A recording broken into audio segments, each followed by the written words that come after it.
Francis, can you speak for a little bit for us so I can test the audio? Absolutely. Testing, testing. 1, 2, 3. All right, thank you so much. All right. All right, awesome. Are you ready for me? Yep, we're All ready. right, awesome. Well, first of all, welcome to the room. I'm not able to see you all that well because of the size of the screen, but I do want to thank you for coming in. I just want to give a little bit of information about Kahoot. If you've used Kahoot before in a training, can you raise your hand for me if you're familiar with Kahoot? Okay, so not everybody. Thank you so much for raising your hand. So let me just give you a little bit of information about Kahoot as we go through and explain why we're using it. As I already mentioned earlier, and some other helpers, if you scan the QR code, it'll take you directly to the app, and all you'll have to do is put your name in. You don't download anything. If you already have the app, fine.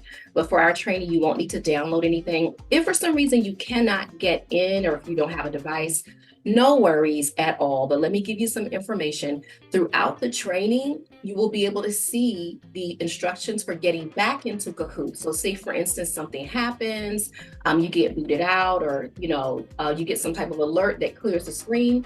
You will see the instructions. You won't see the QR code, but you will see the instructions to get back in. So there's a game pin, which you see in front of you.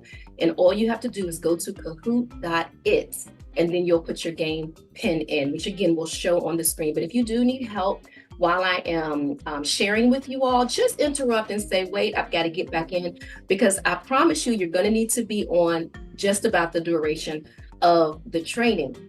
So why is this important for today? It's because the person with the highest points at the end of the training will actually win some money. And so I'm going to give you some money at the end. This is why you really want to be focused on listening and hearing, especially when I emphasize something, so that you can quickly get your the questions answered and get your points built up. And so it's going to be a lot of fun. I love Kahoot, and I hope that you have the same experience. And I would like for you to share that with me once we get toward the end. So again, the person with the highest points at the end is going to actually win a monetary gift.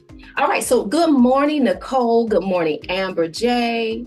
Good morning, Ashley K. Good morning, N. Kim. Good morning, Mindy. Good morning, Ashton. Good morning, Michelle. Good morning, Anna. Good morning, Jovan. I hope I pronounced that right.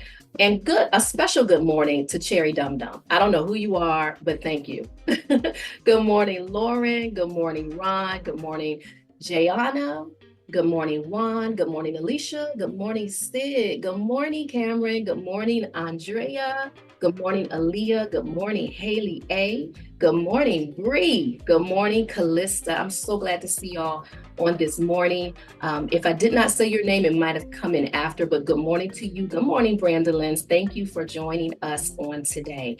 And so we're going to go ahead and get started. Now, I do want to tell you something really quickly, because we're getting ready to start this training off with a game.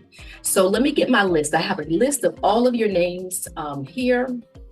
And actually, I'll go by what we have on the screen. Let's see. Lauren, can you come up to the front of the room, please?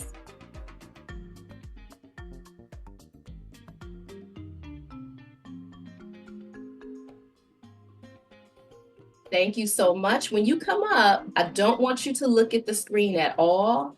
If you can, good morning to you, by the way. I love your blazer. If you can turn and look at everyone else, you all do not tell her what's going on, all right? So she should not be looking at the screen at all. I'm going to show you something that she cannot see. And we're going to go ahead and get to that right now. If you're just coming in, if you just logged in and I did not say good morning to you, good morning. All right, let's get going.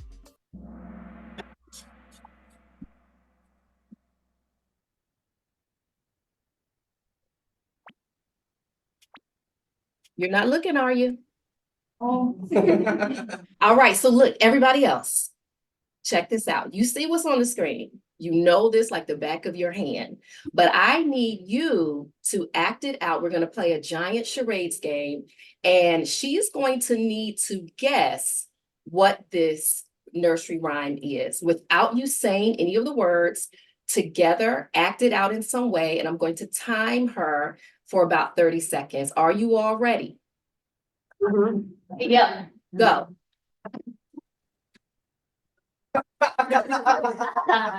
The ants go march. Oh! Congratulations, you got it. You got it. Awesome, awesome. That was so great. So thank you for playing our giant game of charades. I appreciate you for being our first person to come out, and you can have a seat now. Thank you so much for that.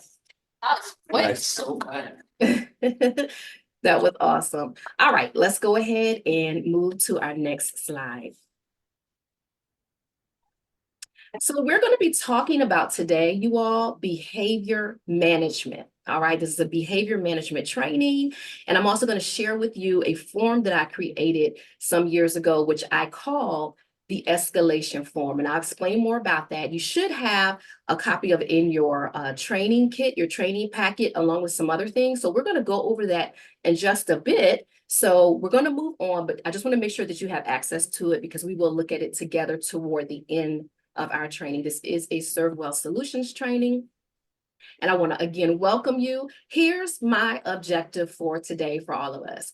It's to equip childcare professionals with effective strategies and techniques for promoting positive behavior, fostering a nurturing environment, and cultivating social emotional skills in children.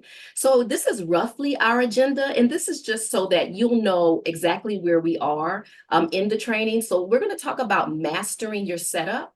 We're going to talk about mastering discipline techniques. We're going to talk about mastering redirection and transitions.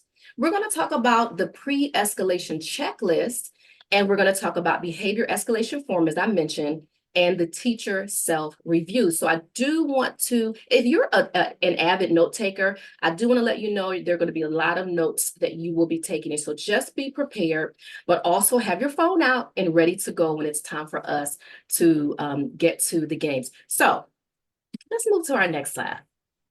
Now, I want to welcome you again. My name is Frances Davis. My clients refer to me as Coach Frances, but I want to tell you a little bit about me and how I'm able to talk to you about behavior management. So some of the people you see on the screen are some people I love dearly.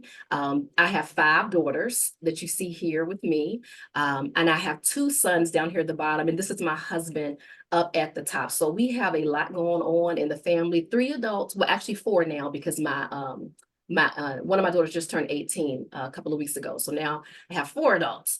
And this is a picture of me and my goddaughter. She's 6. And this, y'all, I've been a grandma for 2 years. This is my grandbaby.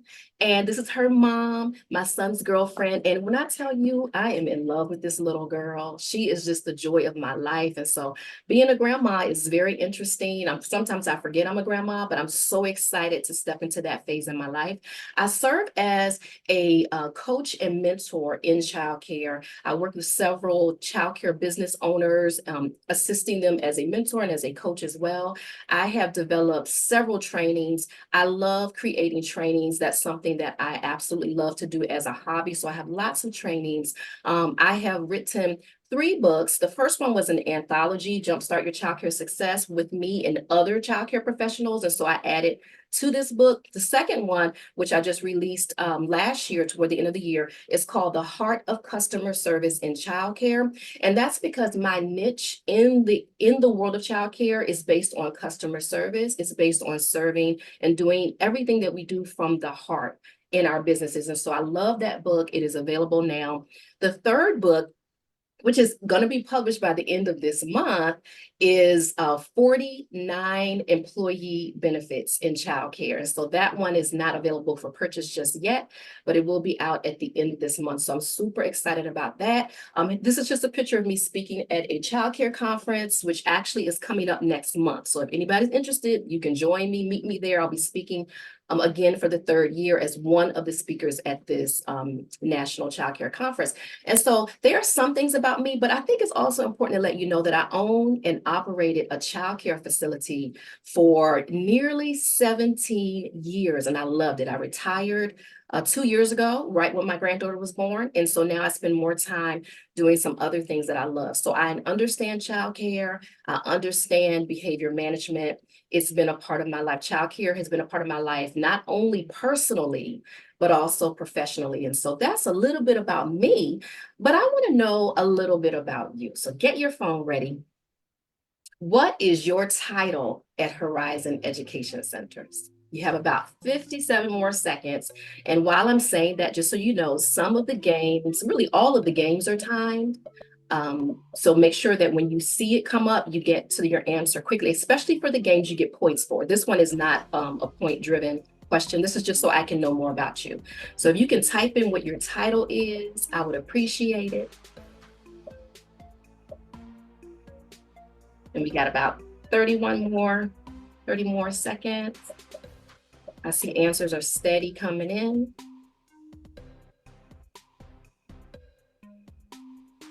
And I think it has slowed down. So let me go ahead and, oh, I see some more coming in. I'll wait. So we have literally 9 more seconds, y'all. 8, 7, 6, 5, 4, 3, 2, 1. All right, let's see what we have here, or who we have with us. School age lead teacher, lead preschool teacher, teacher assistant, lead pre-K teacher, assistant teacher, bus driver. I know you had a hard time getting all the words in, I'm sorry. Teacher aide, business coordinator, lead teacher, site coordinator, toddler lead, teacher's assistant, floater, A folder, assistant teacher driver, assistant teacher, assistant preschool. Love it. Awesome. So I'm in the right room. What we're going to share today is definitely going to benefit you. So thank you so much for sharing. I just have one more question to help me know you a little bit better, and then we'll get into our first slide. In one word, share your favorite thing about working with children. Got about a minute for that too.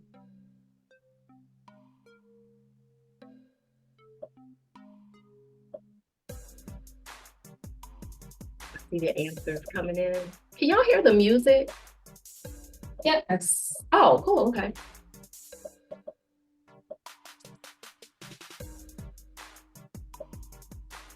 Got about 30 more seconds.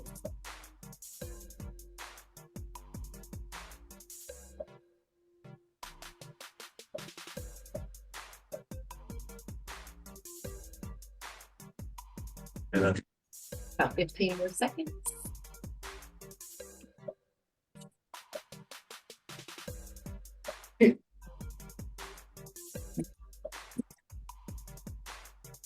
Three, 2, 1. Let me see what you love about childcare. Watching them grow, love it. Building relationships, smiles on faces, engaging, making memories, impact their life. Yes, adventure, engagement, connections, children, relationships. That's one of my favorite words. Love, easy, making them smile, fun, creativity, conversations, funny. Yeah. Smiles and enjoyment, bonds formed with kids. Yes, they are funny. Oh my gosh. Yes, they are. They absolutely are. Thank you so much for doing that with me. Let's go ahead and get into our first topic, which is mastering your setup. I think that you noticed I used the word mastering quite a bit. And it was with intention because I believe with the type of task or calling that we have as childcare professionals, childcare practitioners, whatever it is you know yourself as, we need to master our development, master our knowledge when it comes to working with children because they are growing people. And they're at a stage of their life where things are happening really, really fast. And so it's important for us, those of us who are leading and guiding them and caring for them and teaching and educating them to actually know what we are doing. Would y'all agree? Would you agree with that? Yes, ma'am. So mastering your setup is easy if you have a teacher tool bag. Now, obviously, this is not an actual tool bag, which it can be, but you have access to so many resources and tools as a teacher. So let's take a look at what we're going to talk about today as far as your teacher tool bag. Now, you may hear something that you are familiar with, or you may hear something that may be new to you, or you might miss something that, well, I might miss something that you have in your bag that I don't speak on. And it's okay. Your teacher tool bag may look different from my teacher tool bag, but let's talk about what we have in there. Number one, be knowledgeable. about the stages of early childhood development, especially for the age group you are leading. So I want to say this, there is an abundance of resources. You all know that. If we go online right now and look up early childhood development stages, we're going to be inundated with information. Information training is everywhere, but my suggestion to you is to become an expert. We never have to wait for someone to inform us of a training that's coming up. We can literally go and get the information that we need, whether it be sitting in a classroom or whether it be self-study. There's an abundance of information regarding early childhood development. There's an abundance of information learning about best practices. And because we are seen as the expert, I know you may identify with this. When parents are interacting with you, a lot of times they automatically see you as the expert. They'll ask questions that they automatically assume that we know. And this is why it's especially important, because they do look to us, even if they don't say it, they look to us to have an answer when they have a pain point or an issue concerning early childhood development. And so become the expert, whatever it is that you're gifted to do. Number two, know and understand your school's behavior management guidelines and expectations. And so if your school has a behavior management guideline, a behavior management system, make sure that you know it from front to cover. Why is this important, y'all? It provides clarity about the rules, about the incentives, and about the consequences. In other words, it creates one voice. And so I'm not in the toddler room with my own code when it comes to behavior management.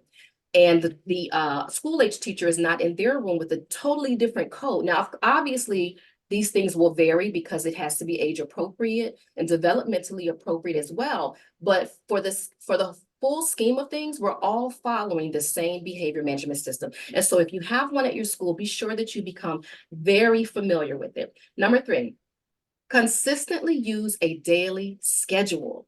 Incorporate activities that address emotions and feelings, and plan for transitions. We all know what transitions are. So schedules are important for all of us. All of us function better with schedules. So if you picture right now, picture a world with me that has no schedules.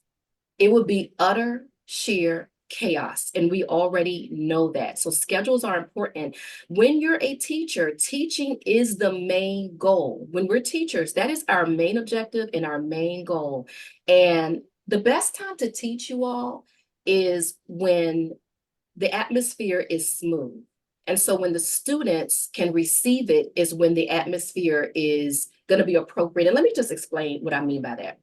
If your student is having a breakdown or difficulty, tantrum, whatever it is that you experience that's unfavorable, would be considered unfavorable behavior, and you decide to take that time to teach them, it may fall on deaf ears. This is why it's important for us to, going back to number three, to incorporate activities that address emotions and feelings. So if Johnny is having a meltdown and I'm trying to teach him how to self-manage or self-regulate, he's not going to hear me. He's already focused on his meltdown. This is why during circle time or random times during the day, we want to incorporate activities that actually give children an opportunity to think about their emotions, to feel them, to ponder about them, but to also learn information from us as their teacher. Remember, our main goal is to teach about how to deal with and process those feelings, so that when it's time, when Johnny's body tells him, oh, let's show out right now, those teachings will come back to him. Okay, does that make sense? Okay, and I really can't hear you all that well, so I apologize if I ask again. It's just because I wasn't able to hear you. Number four, review your classroom arrangement carefully and make adjustments where necessary. So let's talk about that. Studies have shown, which you may already know, studies have shown that classroom arrangement can contribute to peace or it can contribute to chaos. If you take a look at your classroom, if you've not had any training on this, and I'm sure you all have, it's important to know that our classroom arrangement actually can help or hinder the children when it comes to behavioral issues. And so what I want to offer to you is the next time you notice a breakdown or some unfavorable behavior, pay attention to where it's happening. Is it happening in the same place in the room? Is it happening during a certain time of transition? Begin to notate those things because that's data that you may need that will help you to readjust the classroom. We all know that if a child sees an open space, they're going to run more than likely. You know, they may do that. I don't know about y'all, and maybe maybe I shouldn't share this, but and just be honest if this is you also. Have you ever left the grocery store with your basket and had this urge to fly down the middle of the parkway with your feet on the? Has that ever happened to you? Yeah. Raise your hand if you've done it. I'm not going to be the only one. Raise your hand if you've done this. Thank you for telling the truth. And this is the same situation because as soon as you come out, there's this open space and it's like, I'm free, you know, type of thing. And so think about your children, your students, when it comes to that, that's probably the same exhilaration that they feel. This is an open space. And so pay attention to pockets of the room where you find that you're constantly having to remind them about certain things because it might not be them, it might be us. Maybe there's something that we need to do differently. Let's move on to number 5. Use clear and developmentally appropriate appropriate expectations. This is so important as well. So let me tell you something about my grandbaby. She's 2, as I mentioned earlier. And so she is at a stage where she's learning a lot. And it seems like every day she's saying new things. She understands counting, but in her own way. So she doesn't understand what it means, obviously, but she understands that we share, you know, information with her, we count with her. So it's almost like rote memory right now, but we're starting to see where she's beginning to understand with 1 and 2. So I have a set of twins. My youngest 2 are a set of twins. And one of them, her nickname is IE. So my granddaughter calls them both the same name. And this is what she says, 2 IEs. And so she can identify that there are 2 of them, but she doesn't separate them. So we're beginning to understand what's appropriate for her. And so some of the things I would not expect her to do is to, I wouldn't say to her, in 5 paces, walk toward me, because she's not going to understand that. And so when I'm speaking to her, I have to be clear and make sure that I understand what is developmentally appropriate for her, because she's not yet there. She doesn't quite understand one-to-one correspondence. Why am I mentioning this to you? It goes back to number 1. If we're not aware of where the students are at their stage and age of development, we might place expectations on them that are not fair. And they're not able to tell you. They're not able to say, you know what? Miss Ashley, I just haven't learned that yet. So I need you to, you know, take that down some for me. They're not going to know to say that to us. What they're going to do more than likely is become frustrated because we're placing expectations that are not fair for them. So be sure, again, that you fully understand what is best practice when it comes to early childhood development based on the ages and stages of the children. Be clear. This is the same thing we need as adults. I need whoever is instructing me or speaking to me to use clear and appropriate expectations for something that they may need me to do. Let's move on to number 6. Number 6 says model and praise appropriate behavior. I don't know if you've ever heard this quote or statement before. Some things are taught and some things are caught, meaning I can watch you and learn a lot about what would be considered appropriate or best practice for me as an adult just by watching your behavior. So we all know this, but I just want to remind you again that your students are watching you when you're not even aware that they're watching you. They're paying attention to how we treat other people. They're paying attention to how we talk about other people that may not be in the room. They pay attention to those things. They're not just little people. They're absorbing everything that they see and everything that they hear. This is why I don't like the statement, and this is old, you know, this is generations before us. adults would say things like, do as I say, not as I do. And I do not agree with that. If I want you to do as I say, you need to see me doing what I say. Is that right? Do y'all agree with that? Yes. Awesome, awesome. So we need to model, become a model today. If you're already doing it, congratulations. Thank you for ushering this next generation of learners into their purpose and into their destiny based on your example. So thank you for doing that. All right, let's go ahead and move on to our next slide. Get your phones ready. Based on our discussion, which of the following should be included in your teacher tool bag?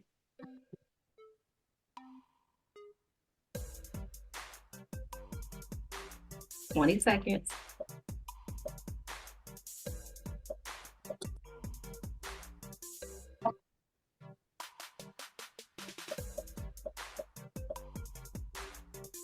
Seven seconds.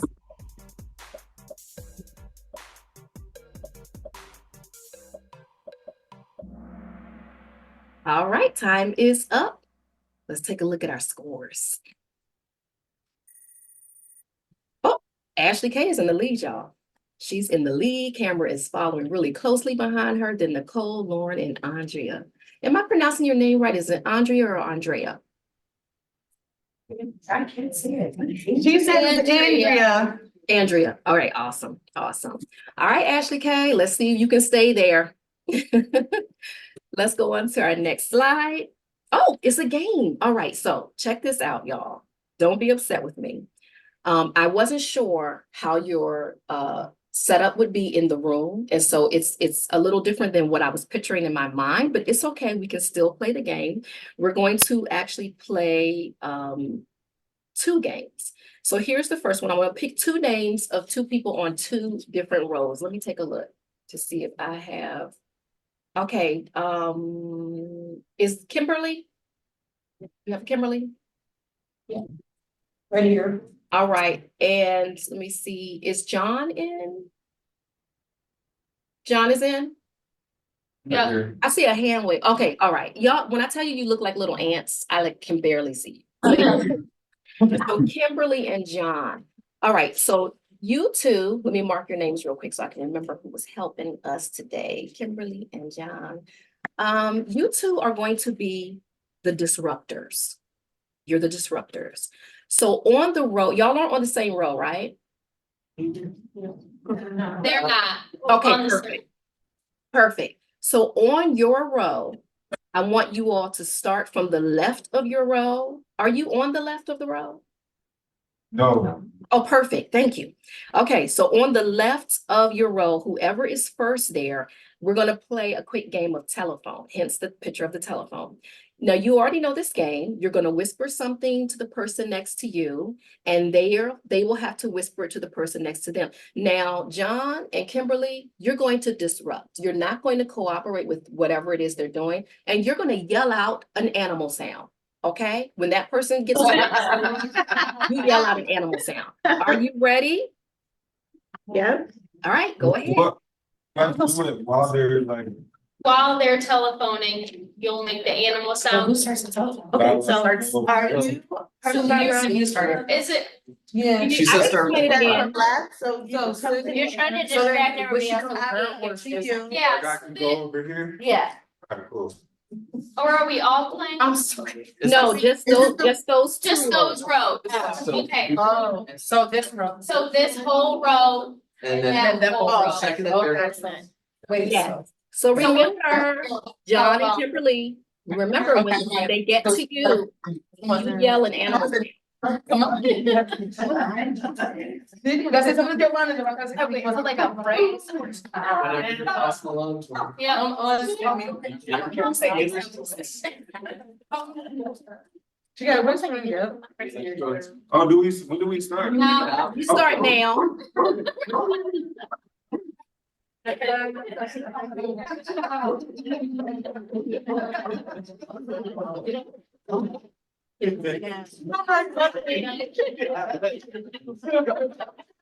All right. He's supposed to do. Did y'all finish?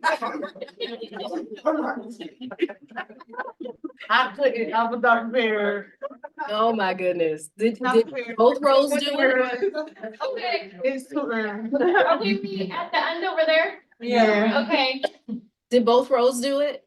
yeah. Okay, awesome. I definitely heard a dog. I couldn't hear the other animal. Definitely heard a dog. Now I have a question for you two, the disruptors. Other than the fact that I gave you this instruction, why did you do that? Why did you disrupt? It was just fun, you know? Say it You said again. it was fun. Okay. What was the other answer? I don't think I heard Kimberly. Why did you disrupt? Other than the fact that I mentioned it to you. Cause I wanted to.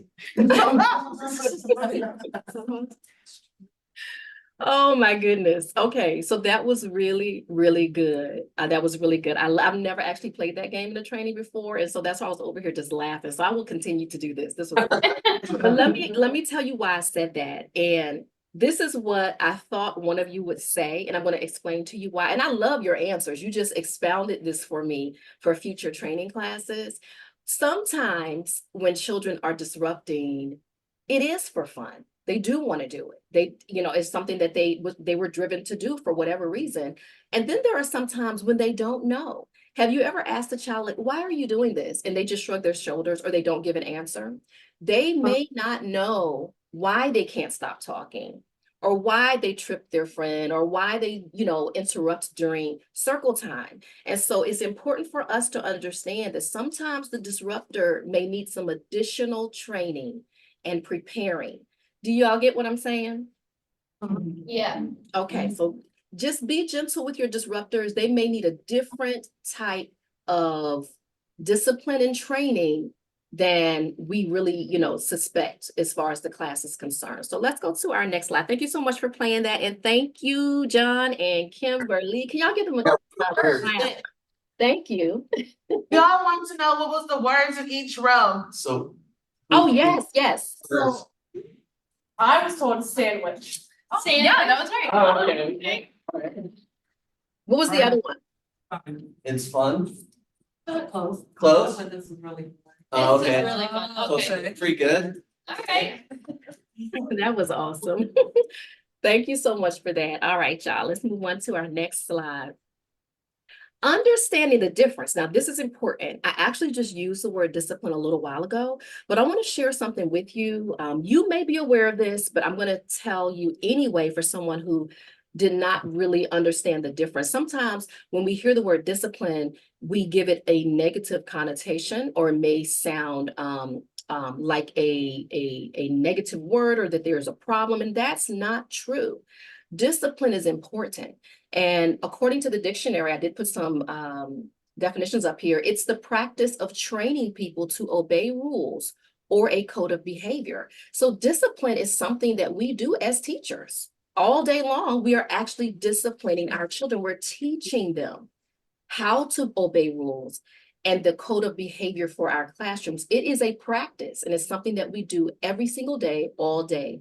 It's part of teaching. Training, now remember, that's the practice of training. So what's training? Training is the action of teaching a person or animal a particular skill or behavior. So the children don't come in with many of the skills they need. That's why we're there, because we're giving them the skill sets that they need through opportunities that we prepare as teachers.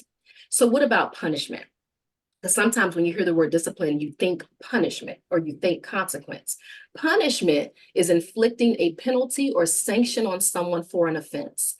Treat someone in an unfairly harsh way or subject someone to severe and debilitating treatment. And so that's what we want to stay away from. Discipline is good. Training is good. So make sure that you understand the difference, because if we misunderstand, that could be a missed opportunity. Was that helpful for anyone?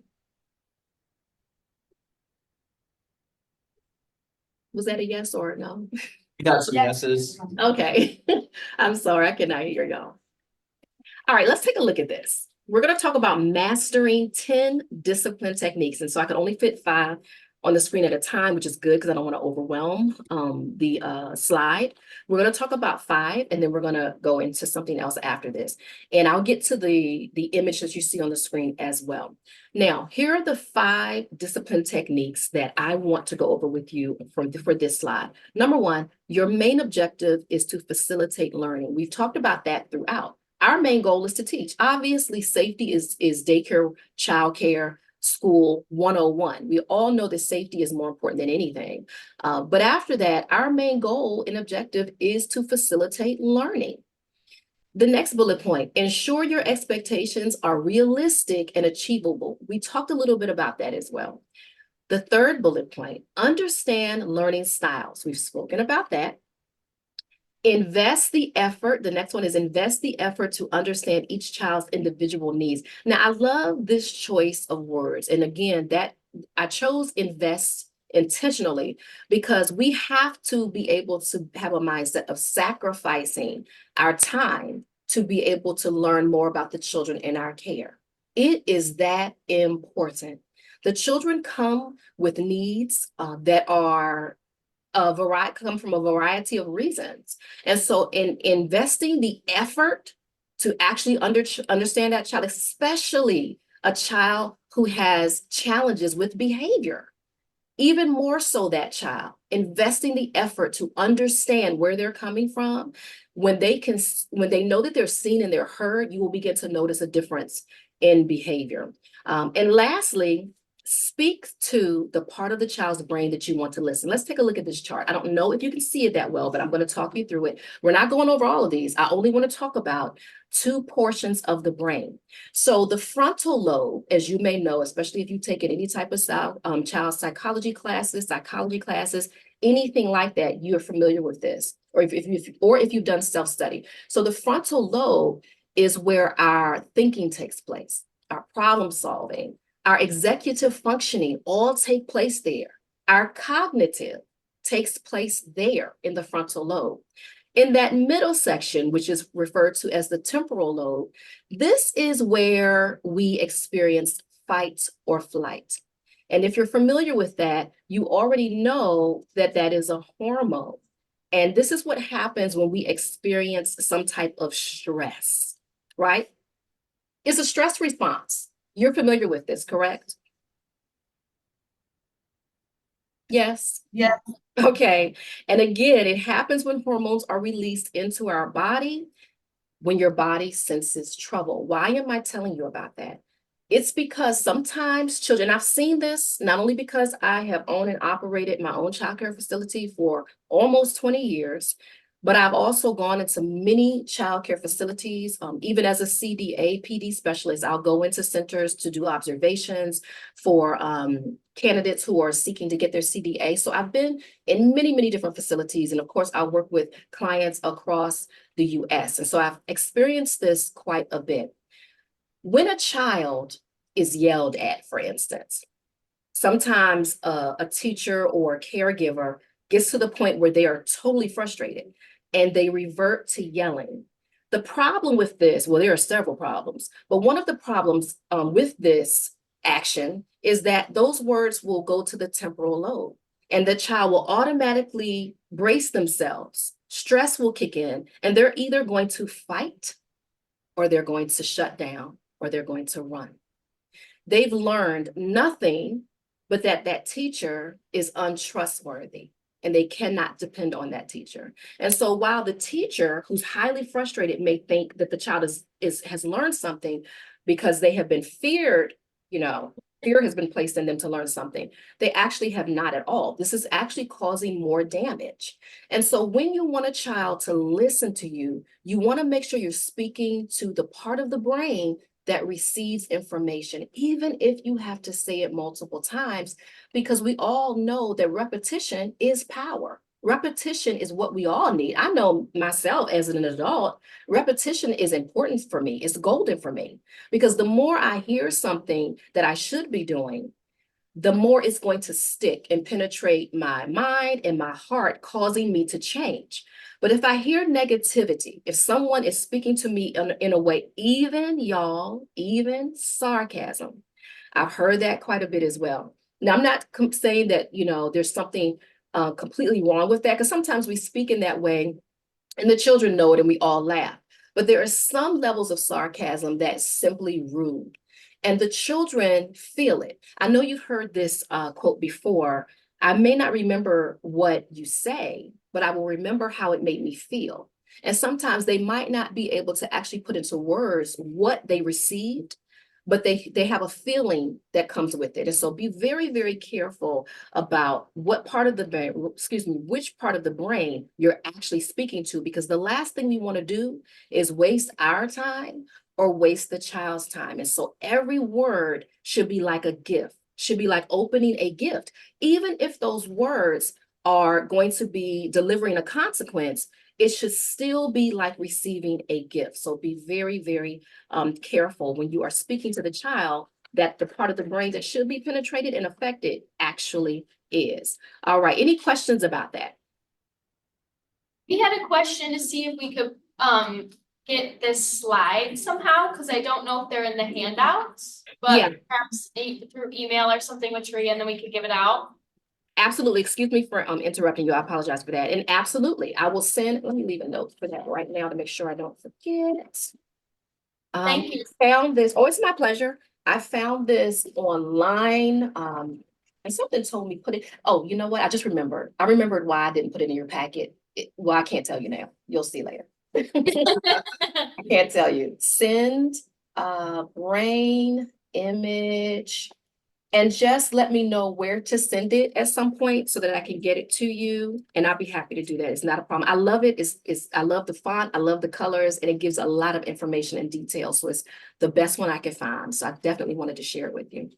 Thank you for that. Any other questions? All right. Well, let's move on. Get your phones ready. Where does cognitive thinking take place in the brain? Take your pen and just put it on the place in the brain that you believe that takes place and press submit. Got about 12 more seconds.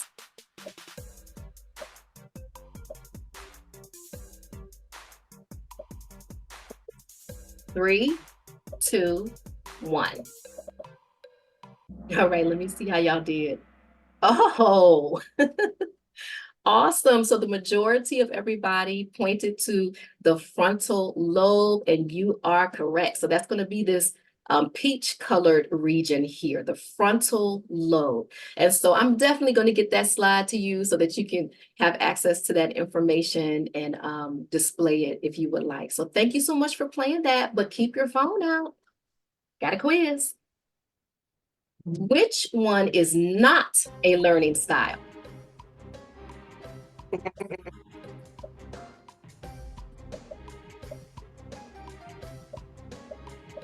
At about 7 seconds, actually.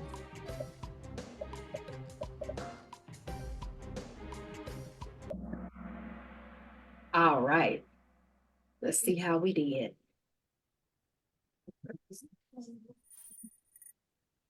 Okay, bear with me. I got to move some things around on my screen. Cameron just got in front of you, actually. Cameron came out of nowhere and jumped to the top. Awesome. Before we move to the next slide, I want to share a little bit of information with you about learning styles. And this, I'm pretty sure you're already aware of, but I just want to remind you again, because I too am a teacher, and so I cannot help but to teach.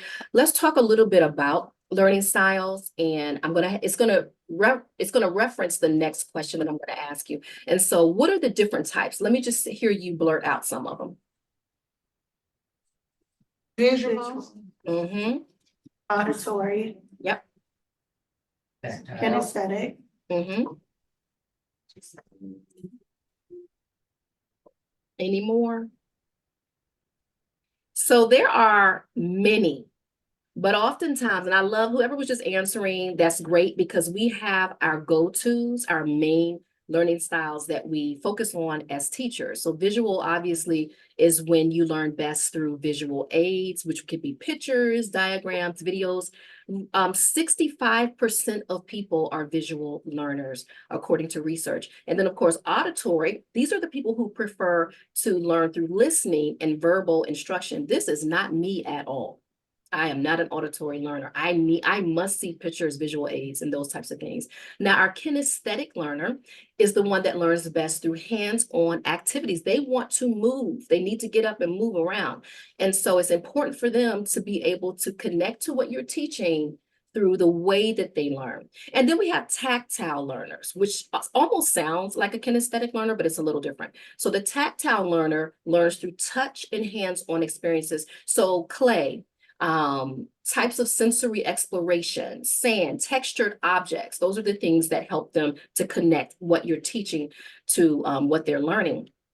Then we have social learners. Now, you might consider this to be the talkative person, but a social learner, they thrive in group settings. They love to be in groups. They learn best when they're collaborating with others. Then we have the solitary learners. The reason I wanted to share that one with you also is because sometimes children need a break, just like we do. They might prefer to be on their own in another area of the room. I've seen teachers sometimes make the mistake of forcing them to join in with others, play with so-and-so, and they don't want to. They just want to be on their own. So I just want to remind you just to be aware of that. Sometimes if we watch them carefully, we get to know their learning style, and we get to know the way that they think and grow, we'll be able to pick up on times when children need to be left alone, or, just to have some alone time, just like we do.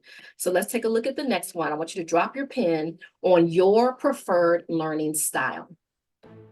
We have visual at the top left, auditory at the top right, reading and writing at the bottom left, and kinesthetic at the bottom right. And if you don't see yours, just put your pen off to the side somewhere if you don't see yours here. This is your preferred learning style.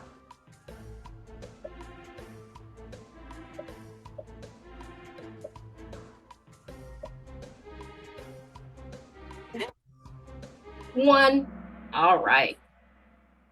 Wow. So the majority are visual, which makes sense because, as I said, the statistic informed us that it's 60, I think it was 65%. Yep, 65% of people are visual.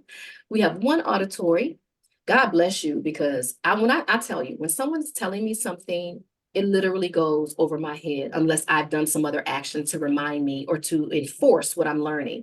Reading and writing, you love the books, getting that email, taking notes, kinesthetic, you've got to get up and get moving. I understand totally. All right, let's move on to the next one. We're going to continue with the rest of our 10 discipline techniques. So our final 5 for this section is going to start off with number 1, be a model of the behavior you desire to cultivate in your students. Again, I was intentional about the word choice. Cultivate is important because when you think about it as a gardener, you know that it takes time. You know that you have to be careful when it comes to planting, when it comes to cultivating.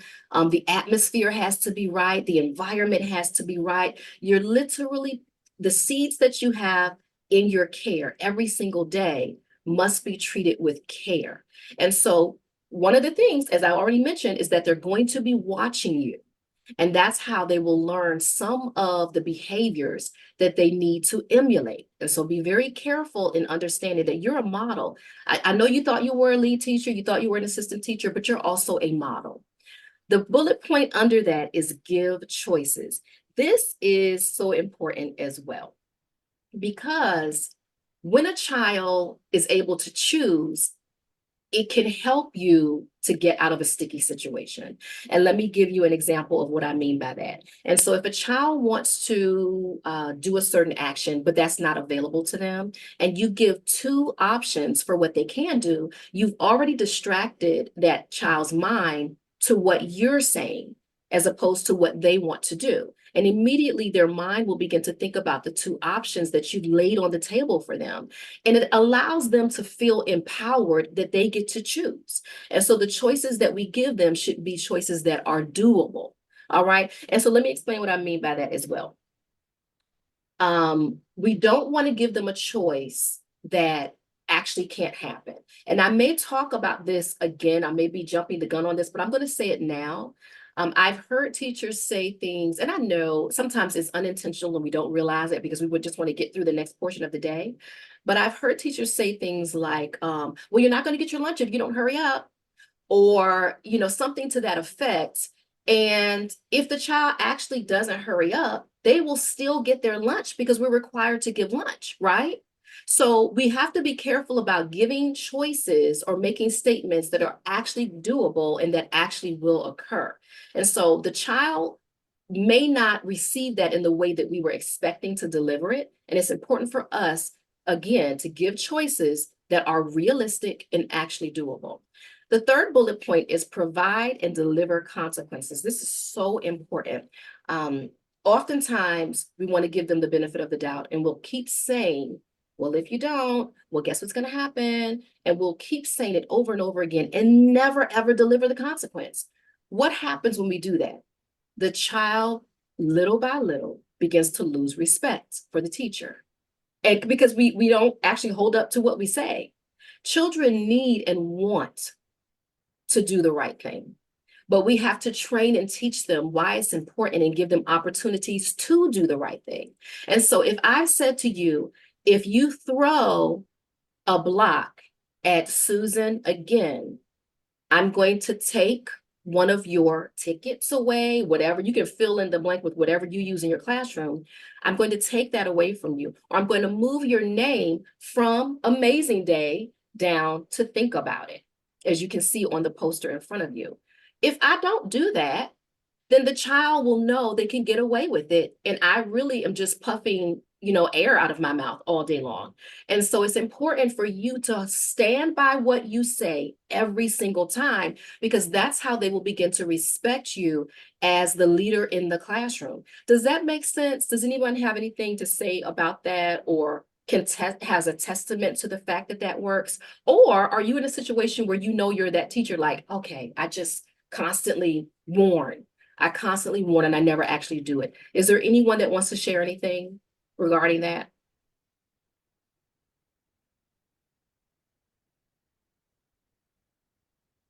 Okay, well, I can't hear, so I guess that is a no. All right, so let's move on to the next one. Be consistent. This really piggybacks off of delivering consequences, really, because you want to make sure that what you say is what they see at all times. Be consistent. Be that person that is predictable for the children. Sometimes they come from environments or households that are unpredictable, that are not consistent, and they need to see a level of what consistency looks like in order to feel grounded. And so be sure that you are that teacher or that caregiver that is going to always be consistent, to be the consistent person in their life. And you'll definitely see a difference in behavior there as well, because they'll know what to expect from you. Last bullet point, use compassion. We all need this. Let me share what I'm going to say and bring in consistency as well. There is a difference between being consistent and being fair. It's important for us to be consistent, but we also must be fair. And let me explain what that means. Sometimes the consequence may not match what every single child in the room needs or what they will learn or grow from. And so that's where fairness kicks in at. And so it's important for us to know the children in our classroom so that we are being consistent, but we're also being fair to the development for where that child is. Using compassion and having compassion for them is going to help you with that. You'll know if one particular child needs a bit more attention in a certain area than another child in your classroom. Another child might get it, they might understand because they've been given tools and skill sets that that other child in your class may not have been given the opportunity to practice or receive. And so sometimes we can't look, well, all the time, we shouldn't look at them as a number. They are individual learners and growing children. And so being compassionate, using compassion is going to go a long way. And again, it's what we also need as adults as well. So let's move on to our next slide. Any comments about that? All right. Oh, I'm sorry, was there a comment? No comments. Okay, thank you so much. All right, true or false? The choices that we provide our students should support the desired outcome.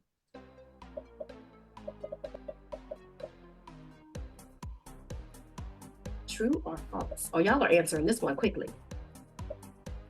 All right, time's up. All right, let's see how we did. Cameron is like, you're not taking my spot. Cameron, say, I guess Ashley she's trying to get back up there. Lauren staying on the screen. Sid, Andrea. So y'all are doing amazing, amazing, excellent. All right, let's move on to our next slide, slide 17.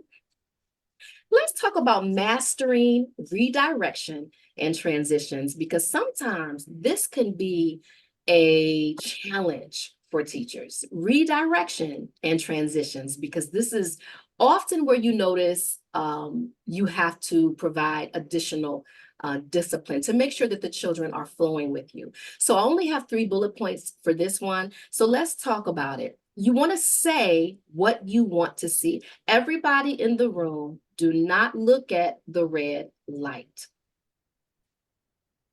Raise your hand if you looked at the red light. Yeah, even after I said not to do it, you still did it. Let's talk about the quiet corner. All right. I don't know if you have a quiet corner or area that's in your room, but let me explain why it's important to have that space. So we talked a little bit about it, and it's important because sometimes a child may want to leave the loud area of the room. We have our quiet areas. Our rooms function from quiet to loud or loud to quiet. We want to make sure there's always a space for children to unwind and to step outside of commotion, to step outside of busyness, and they may want to sit down and rest for a moment or read a book or just not do anything.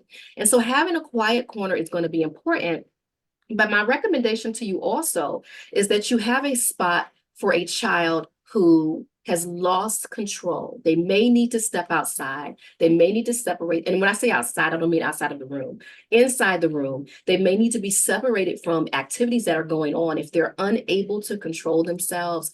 And this is something that the children need to be aware of. This is one of the times, depending on the age and stage of the children you're caring for, if they're at an age where they can understand this, have meetings, have classroom meetings where you talk about what the purpose is for your quiet corner.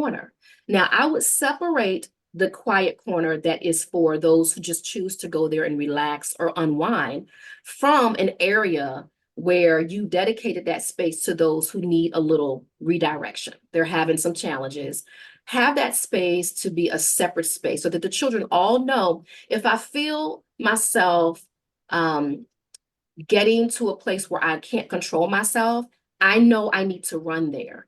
I would have these meetings with the children so that they all understand, if you feel like you're getting to a place where you don't want to listen, or if you feel like warm or tingly, or you just feel like you're not going to be able to control yourself, or you're going to have an outburst, for those that can understand, teach them to direct themselves to that area. Now, when they get there, it needs to be set up to welcome them, because sometimes you won't be there. You might be leading another area of the room. This will allow them to begin to self-regulate. And this is so important because that's what we want for our students. We want them to be able to self-regulate. However, if we don't give them the tools that they need to begin self-regulating, they won't be able to do it. And so in your quiet corner, or whatever it is you want to call it, there can be posters. There should be posters of children calming, children doing breathing techniques. There can be some other tools in there that they can hold. Maybe some stress balls can be in there. We could talk for another hour about things that you can add to it. And I hope you're getting what I'm saying. If you already have something like this, then you understand what I mean. So when they get to that space welcomes them, and they understand it is a safe space for them, and they can separate until they're ready to come back out. So I don't mean to set this up as a place like a jail. You go over there to the corner, don't come back. This is not what I believe will work for them. I believe if it's welcoming for them and they know that they can get to another area in the room to self-regulate or to calm themselves down, they're going to have a better experience when it comes to that. And so are y'all following me with that? Yes. Okay, awesome. So let's take a look at the last one, alerts that work. So I want to explain the importance of this, and I want to share with you also that alerts work on us, even as adults. Have you been out like at the store, right? And you heard a chime or an alert that sounds like your phone, and you are looking down at your phone, and it's not even you, it's like someone else. Has that happened to you before? Yeah, so alerts do work, and we want to make sure that they work for our children. And so when it comes to transitions, go ahead, if you don't already do this, and develop a sound that they hear and they can respond to, that you all talk about. When they hear that sound, they'll know it's time to move to another area. They'll know it's time to clean up. Whatever it is you teach them to do when they hear that alert, practice that on a regular basis. One of the things that I would recommend you do if it's age appropriate for your children is to allow the class to vote on a particular sound. The more involved they are with the class rules, the more apt they are to follow them because they feel empowered to do so. And so that's something that I think would be a great idea when it comes to using alerts or sounds. And let me tell you this was not in my notes, but if you have a challenge in your classroom with a particular child, say everyone knows in the class, the other students also know that this particular child or student is often a challenge. It's often causing delays because you're having to redirect them. One of the things that you can do to get the other children involved is to have a certain alert that allows them to speak life into that child. Teach the children to begin to speak life into their friends that will help them to calm down or will help them to redirect as well. So it's a class effort, and it's going to be teaching your other students how to have compassion on others. And so that might be something to think about as well. All right. I want everybody to look at the green light. Did y'all look at the green light? Yes. Who did not look at the green light? You see the difference? So when I said don't look at the red light, some people still looked. But when I said look at the green light, everyone looked. So this is just going back to saying what you want to see. This is old. Walking feet, everyone knows that. Say what you want to see because that's what's going to resonate in the mind of the child. Say what you want to see, what you want them to do. All right, y'all. Now, I want to tell you something. Before I click on the next, or click to the next slide, I want to explain the poll that you're getting ready to see. So get your phones ready, but I want to explain what you're going to see because this one will be a little tricky if I don't explain this. I want you to understand what I mean when I say mastered, when I say system, and when I say strategy. Within your classroom, every single area, there should be a system for what you do. Earlier, I mentioned to you that if you do have a quiet corner, there needs to be a system on that quiet corner. We don't want to just create a corner in the room, throw some pillows down, and then call it a day. What is the purpose for that corner? Develop a system for everything that's going on in your room. You know why? Because everything that you expect, you have to inspect. And so at the end of the week, I need to actually think back to my quiet corner. Let's see what happened here this week. Who visited the quiet corner? What materials did they use? How did this work out for the children this week? It's not just a random place in the room. It's a system that I use with my children for a purpose so that I can better lead and guide them. And so when I say things like systems, this is a legit practice and protocol that you have in writing that you use in your classroom. Strategy. Again, you've actually thought about this thing. It's not just something you understand it. You've thought about it. You've written it down. It's actually in your notes. It's in your teacher binder. It's on your wall. You've created a system around it so that you can monitor it. Whatever it is, and this is something that my coach says, whatever it is that we need to measure, we respect it. And so if you notice that there are areas in your room that you don't pay attention to, you don't really respect those areas. And that's just the bottom line. We don't think about it in that way, but that's the truth. And I'm here to tell you the truth. So the areas in your classroom that you actually measure, are the areas that you respect, okay? Now, I'm gonna go ahead and press next, but just keep that in mind when you're looking at the options. Select all of them that apply to you. And I gave you some extra time on this one.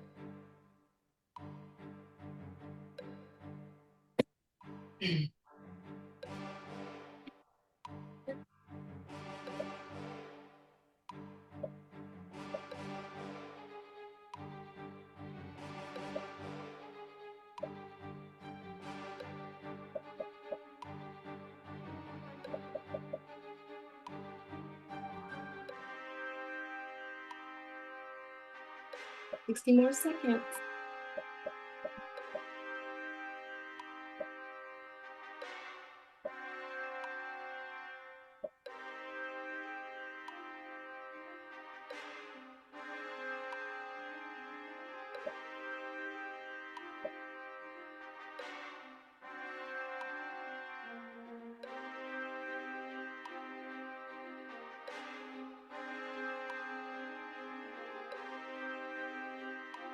All right.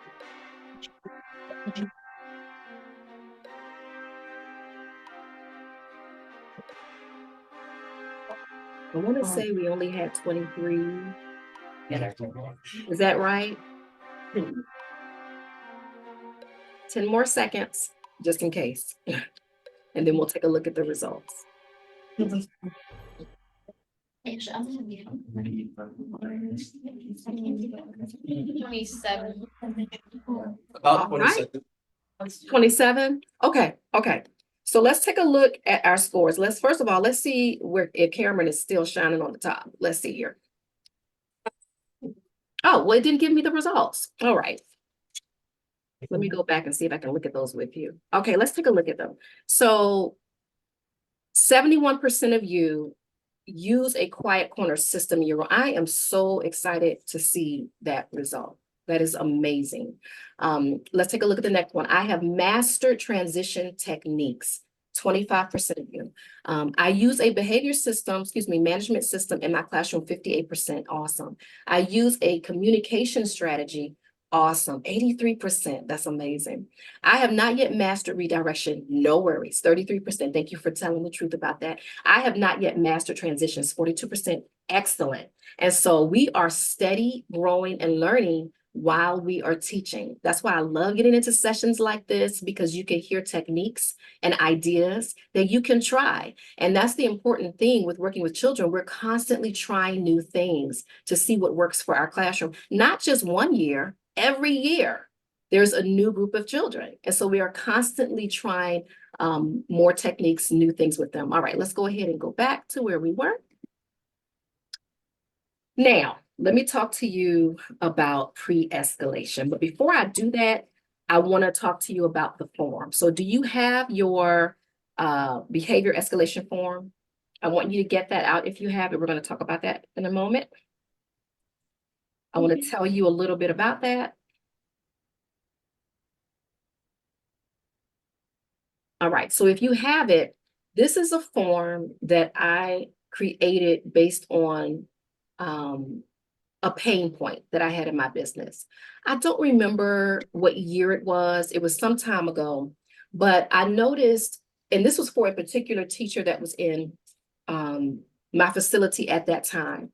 And I believe, if I remember correctly, she was a school age teacher, or it may have been preschool. I don't remember that part. But what I do remember is that she was constantly bringing her challenged students to the director, or if I was there, she would bring them to me, because it was just frustrating for her and she could not deal with this particular student. And sometimes things are going to be like that. So I'm not saying anything against that.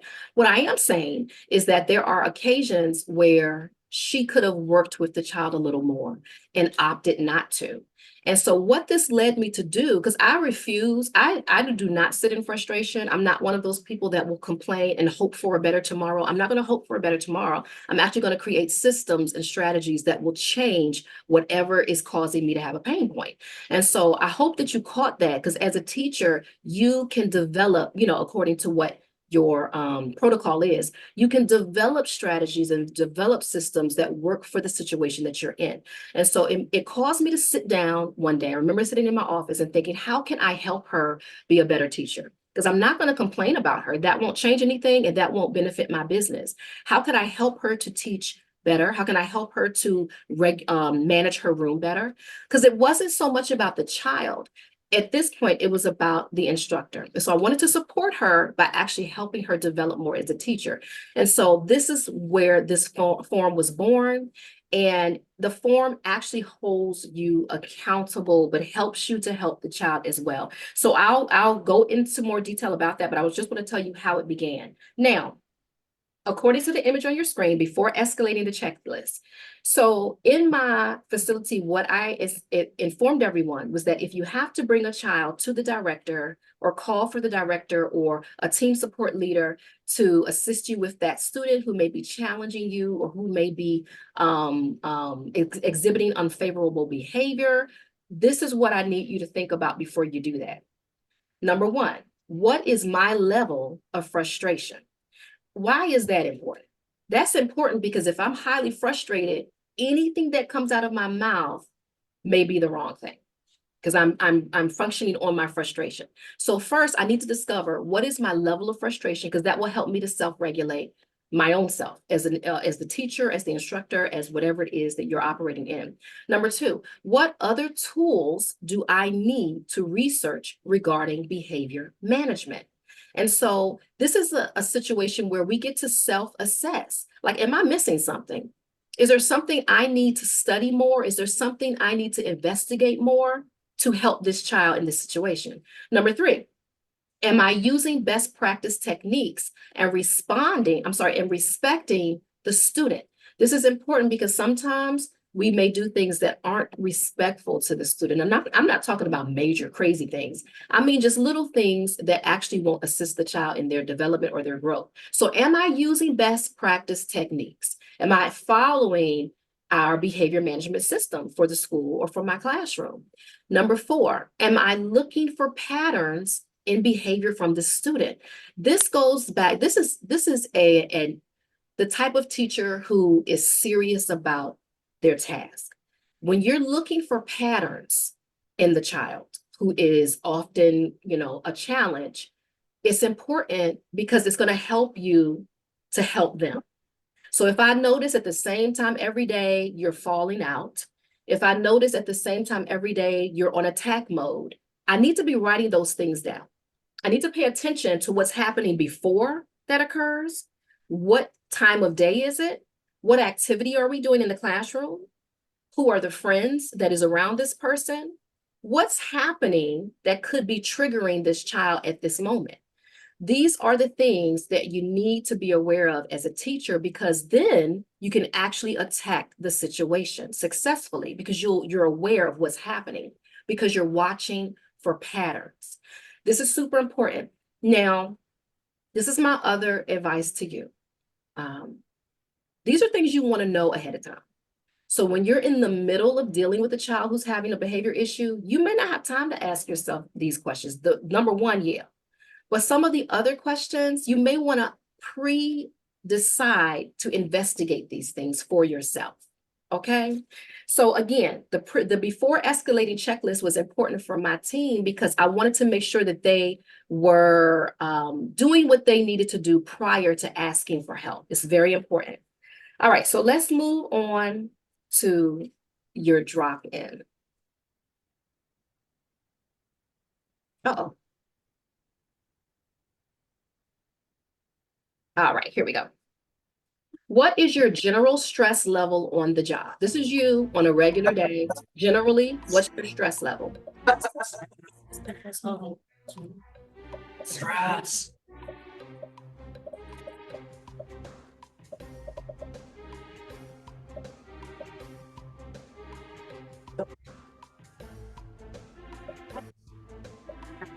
I 5 seconds.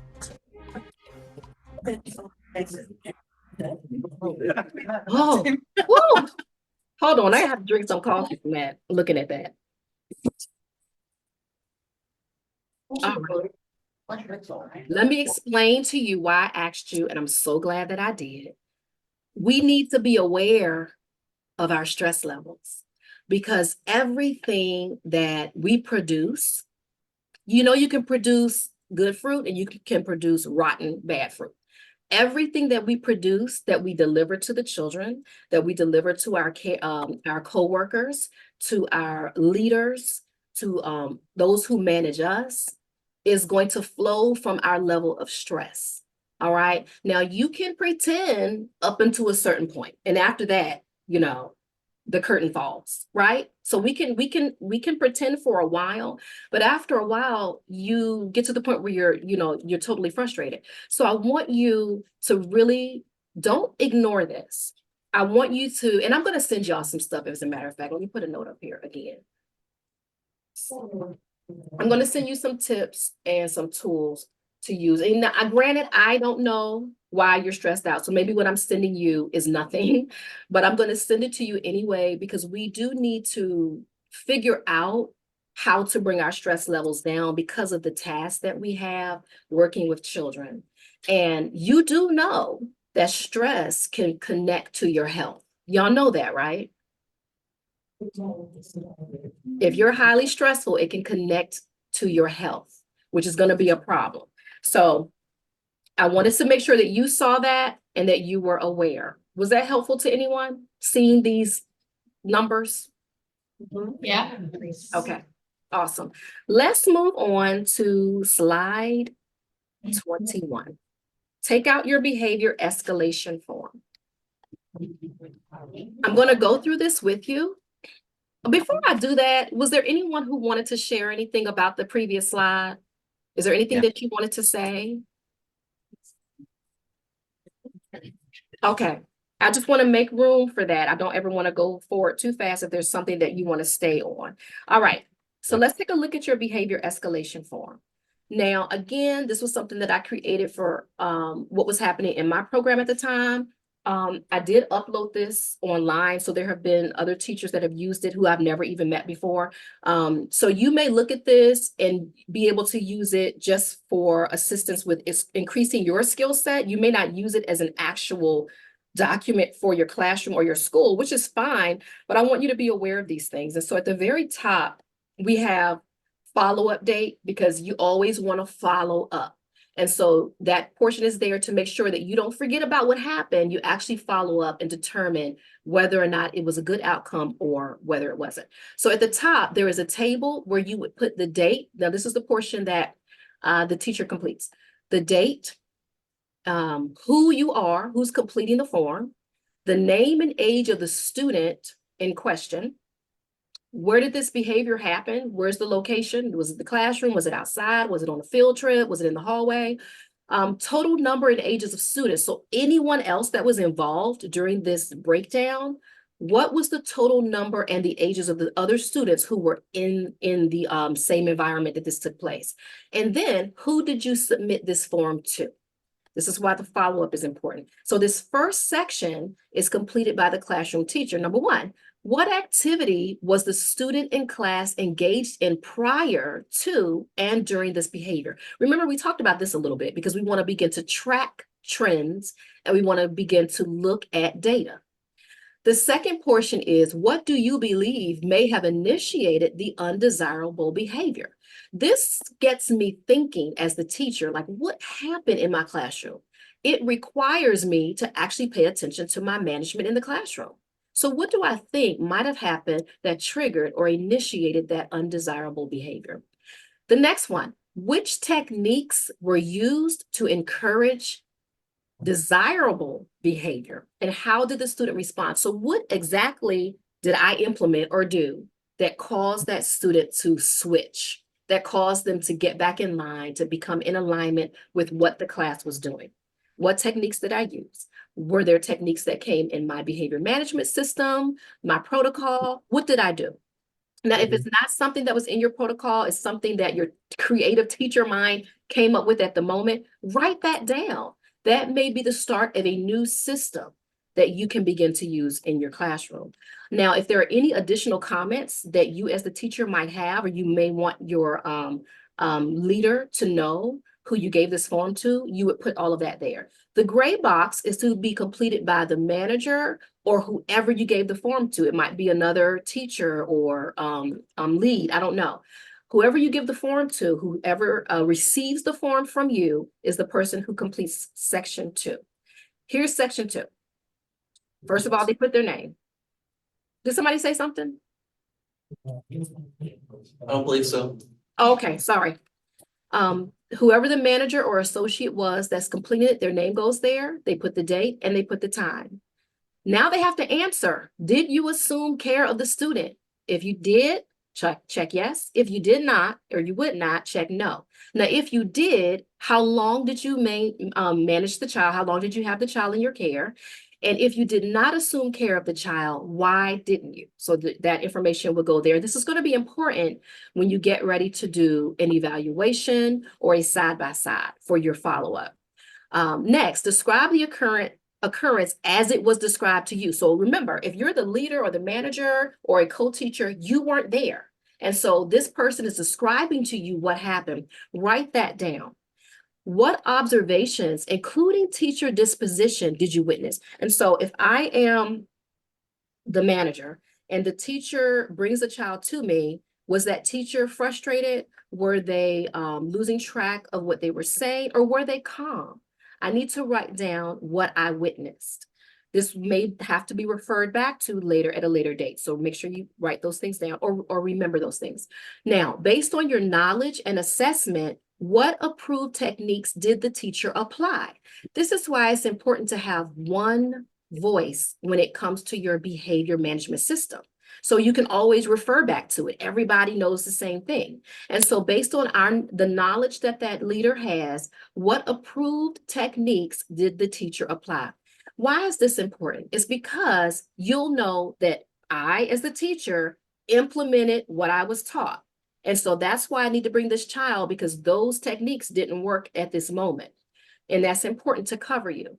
The next one is, what success tips will be shared from the behavior management policy with the teacher regarding this incident? So if this is a situation where the teacher could have used another technique that may have worked at for that situation, I'm going to discuss that with him or her. I'm going to write that in the gray area. And lastly, in the gray box, what, if any, additional training has been required? So if I notice that the teacher may need some assistance in a certain area regarding discipline for the child, managing the classroom, I'm going to write those recommendations there.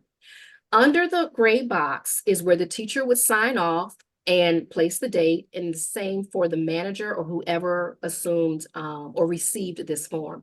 Now, at the very bottom, were parents contacted or informed? Was it necessary? If yes, check yes. If no, check no. Now, if you did contact them, describe the contact exchange. This is so important, y'all, because down the line, if for some reason this child needs to be removed from the facility, removed from the school, you need to have a paper trail. Right? Who is in agreement with having paper trails? Raise your hand. This document was created to also not only hold you accountable and to provide an opportunity to self-reflect, but it's also created to be a paper trail for you.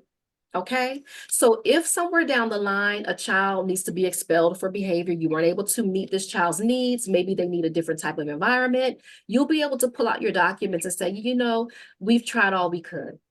From X date up until this date, here's the proof of what we've done.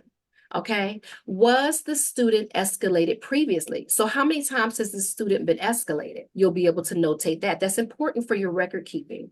And then lastly, at the bottom, has a classroom observation been scheduled? So if you are receiving this form from a teacher and you decide, maybe we need to schedule an observation so that I can better support or help you or pinpoint things that you may not notice when you're in the thick of it, then you'll check yes. If it's not necessary, because you have great documentation, this is something that has happened before, then maybe you don't need to observe, you're well aware of what's going on. Let's take a look at the back side of the form. Now, you may have 2 separate copies, but traditionally this is on the other side. Teacher self-review. Now, you do this later. You don't do this while you're in the middle of caring for and teaching children. You sit down at a later time to do a self-review of the day's activities concerning this escalation form. Number one, on a scale of 1 to 10, my level of frustration during this occurrence was, and then you'll just check whatever it was. This will allow you to be in the know for yourself. The next bullet point is, I received the help I needed from management regarding this occurrence. If you did receive the help you need, check yes. If you didn't, check no. And elaborate on your answer, whether it's yes or no. Again, this is important for your paper trail, okay? The next one is, I believe I handled this occurrence appropriately. Check yes or no, or not sure. Let me just reiterate again. When it's time for parent-teacher conference, when it's time for meetings with parents, you don't want to say to them, you know, a couple of months ago or a couple of weeks ago, this is what happened. I'm not sure what was going on. You never want to start the conversation that way. You want to take out your documentation and know exactly what was taking place during that occurrence.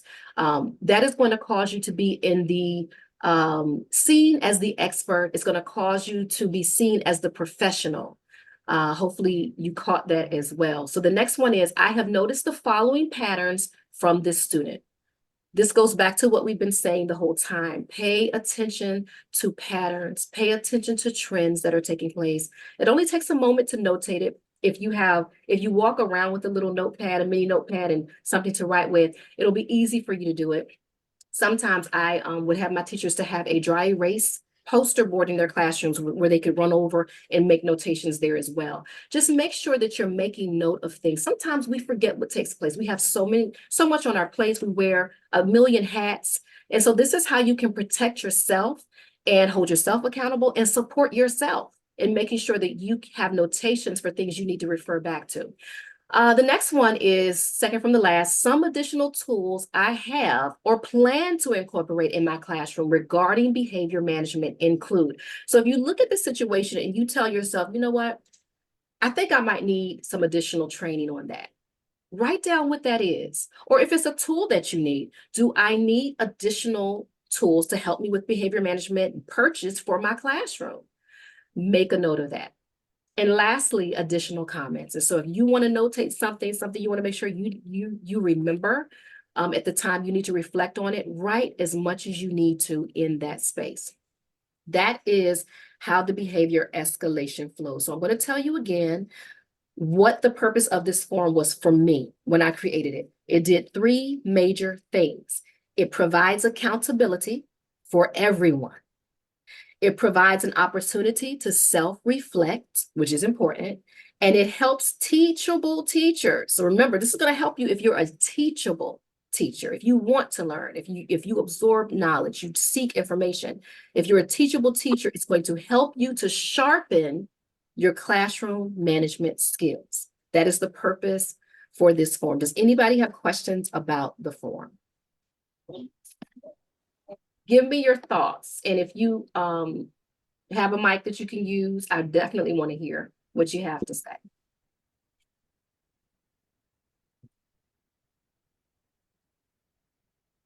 No question? Example of, I believe I handled this occurrence appropriately, and you check no. Say that one more time because the sound cut off when you started, when you began. You give us an example of, I believe I handled this occurrence appropriately, but I checked no. Gotcha. So this kind of goes, and thank you for this question. This kind of goes back to frustration. So if I know within myself that this child actually pushed all the buttons and I was not able to keep my teacher hat on, and I succumbed to, whatever was, how you feel the heat rising in certain situations. If I know that happened to me and I did not respond correctly, I need to identify that and not pretend like it didn't happen. So if I said to the child, you know what, you're going all the way down to timeout, and I know that that's not what the child needs, I just want the child to get from in front of me, then I did not handle it appropriately. And I, as the teacher, I need to identify that I handled that wrong so that I can go back and work on sharpening my skills. And so this is just a moment for me as the teacher to be truthful with myself. oftentimes we just want to blame, the child, or we want to just push that off to another occurrence or something else was going on. We don't want to look at ourselves. And if we don't look at ourselves, we will stay stagnant. We literally won't be able to grow as a teacher or instructor if we aren't able to look at ourselves and say, you know what, that was messed up. That wasn't the right thing to do. So that's what I mean by that. Did that help at all? I want to make sure that I answered your question. Sure. Thank you. Absolutely. And again, thank you for that question. Anyone else have a question? That was good. And I appreciate you for sharing. If you have a question, please feel free to ask.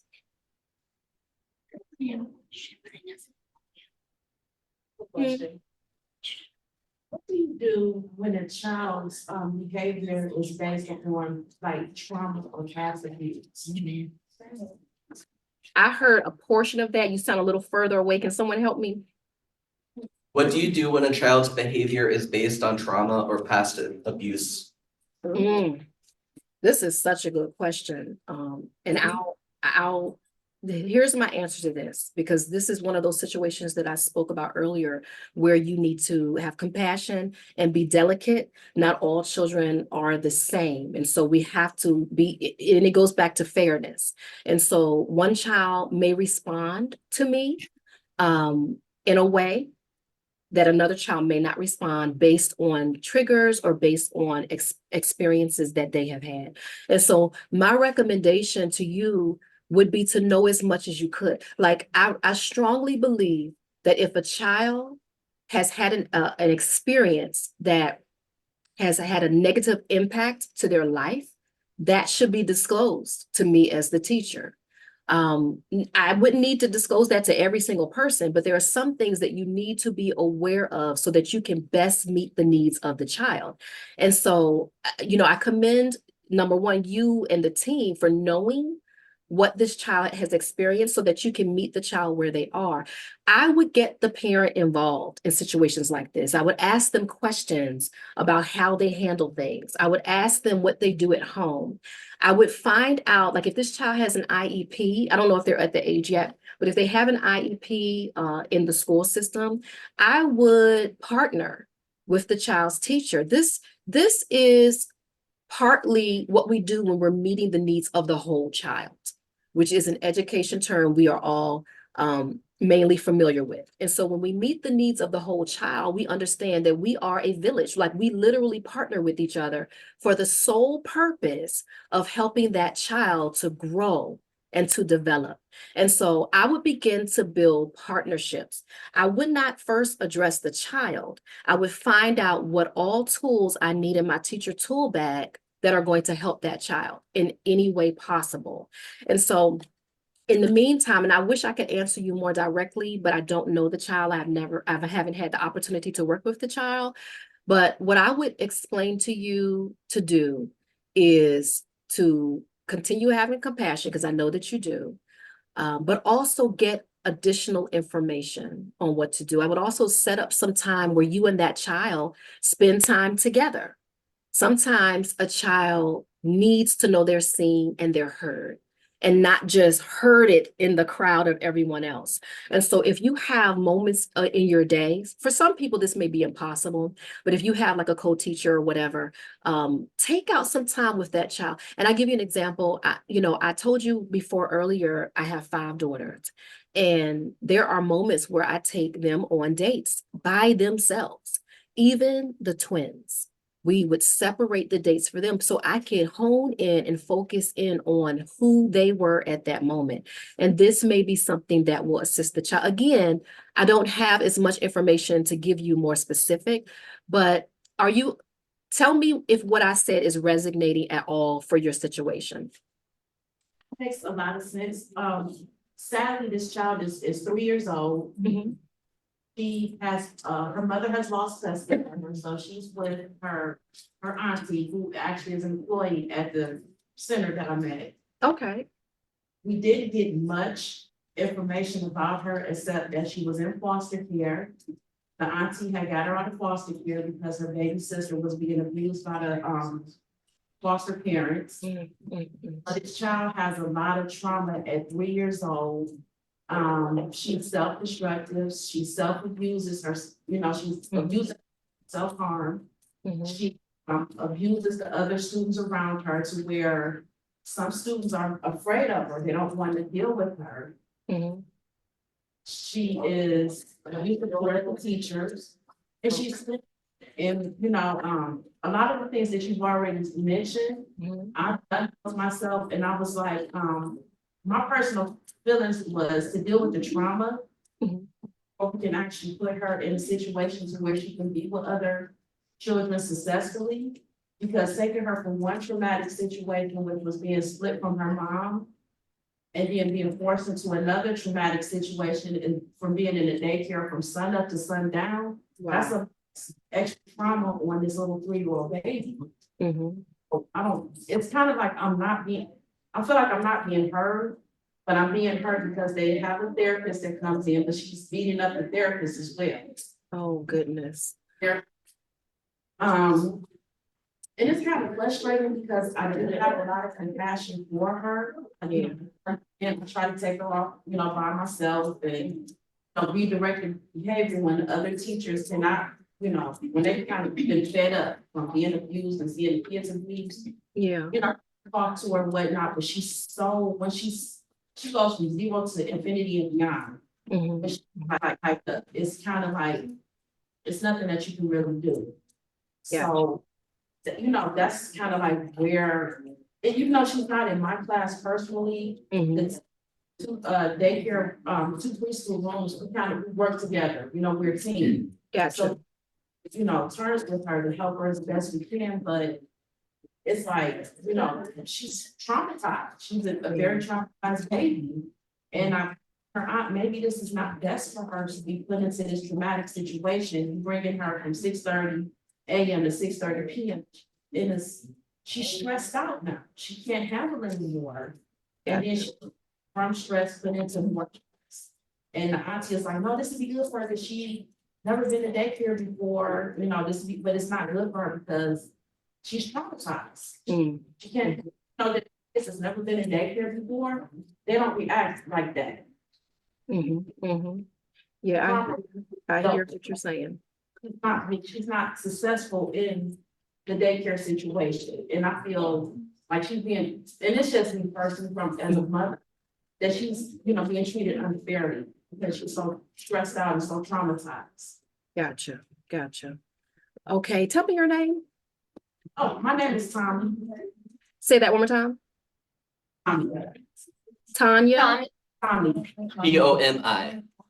Tommy, got it. Okay. All right. Thank you so much for that. And I hear the frustration. I also hear the love that you have for her as well, and where she is. And so I wrote down some notes as you were speaking. These are some things that I want to share with you, Tommy, regarding that situation. And I totally get why you would be frustrated, and because when we are teachers, we are automatically advocates for children. Like, you automatically want to advocate for them, and when you do that and it doesn't seem to be resonating with anyone, that can be frustrating.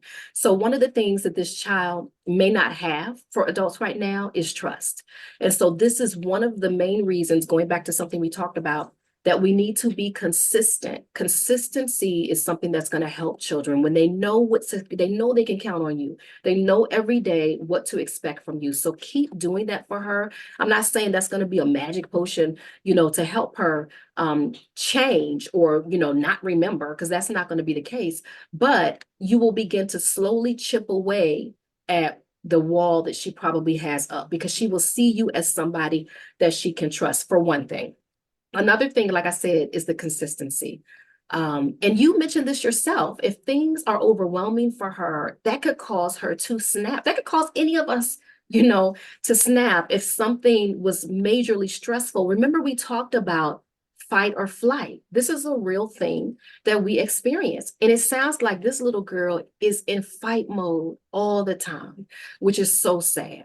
So I want you to, and you may be doing this, but I want you to amp up your documentation. You described or shared some things with us here today where you recognize that coming in super early or being put in this position at this time is doing harm to her based on what you see. begin to write those things down. Keep notations every single day on her disposition, the time, her demeanor, what she ate, where she was, who was around her, what time of day was this activity taking place, at what times does she become enraged? What's happening when she's becoming enraged? And it may be something being triggered from a trigger response from what's happening, but we still need to write down what we see. That's super important because we'll be able to reflect back on and find pieces or answers that we would not have known otherwise. And so I don't have the authority to say, whether or not she needs to be referred somewhere because I don't know that. That's not my position. But what I would recommend to you, what I've already stated, is that to keep notations, keep documentation, because you're her advocate, it sounds like to me, which means you may have to speak in rooms concerning this little one to other people. Have your ledger with you, have your paperwork, have your paper trail, have your data, have breakthroughs written down that you have with her.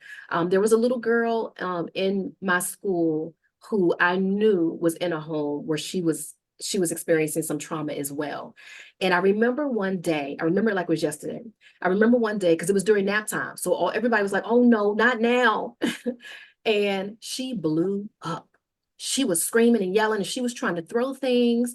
And she, at the time, I think she was 5. So I'm not sure if she had come in from her preschool. She was 4 or 5. So she was coming in from her preschool program, which was at the same time that the younger children were having their nap experience. So I remember immediately praying. And I walked down the steps and I took her hands, her 2 little hands, and I held them and I got immediately down on her level and I looked her in her eye. And I said to her, I get mad too. When I tell y'all, her shoulders relaxed and she looked at me like, what did you just say? And immediately I knew that she felt heard and seen. And I just began to speak to her as calmly as I could and just to begin to teach her as long as she would allow me in that moment. Because I broke through the barrier that she had because she didn't feel like anybody was listening to her. And so I'm not telling you that is going, to be something that you need to do. But what I do know for certain is that children know who they can trust with their issues. Sometimes they become disruptive with the person that they know cares about them because they know they can be themselves. They act out. A lot of times moms experience this where someone will say, oh, your child is so well behaved. They're amazing. And when you get home, this child has thrown everything out that they've been holding in all day because they know they can trust themselves with mommy. And so sometimes the acting out may be a comfort. And I know this sounds weird to say that, but it may be a safe place for them. And just begin to develop tools that you need for that particular child alone. But again, keep your documentation going so that you can refer back to whatever you need at whatever time it will be necessary. Was any of that helpful to you? And if you're not complete, I want you to share, whatever else was on your heart to share. Was that helpful to you? And if so, what? That helps a lot because those are a lot of, because I come from the nursing background, I've been in nursing for 20 years, and just a lot of the things that we doing in childcare, I do it in healthcare as well. So I know about the documentation, a lot of the different techniques, but it's kind of different when it's on such a, on a young level, because you might Yeah. feel like that, they shouldn't have that type of trauma, in their life, but it happens. Mhm. And triggers you were mentioning, that's why I was telling her, because her honest is like some kind of denial. She just found her way, she's just spoiled. And I keep telling her, no, she's not spoiled, she don't want her way. She feels that you're gonna leave her because she's already been taken away from her family.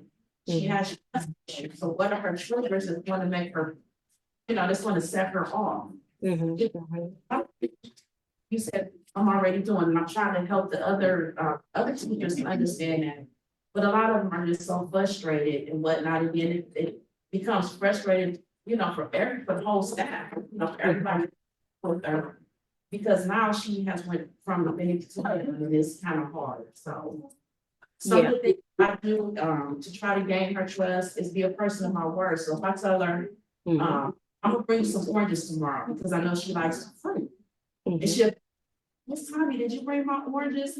And I go into my lunch bag, I have a lot of different fruits, and so I pull out one or two, I'm like, is this an orange?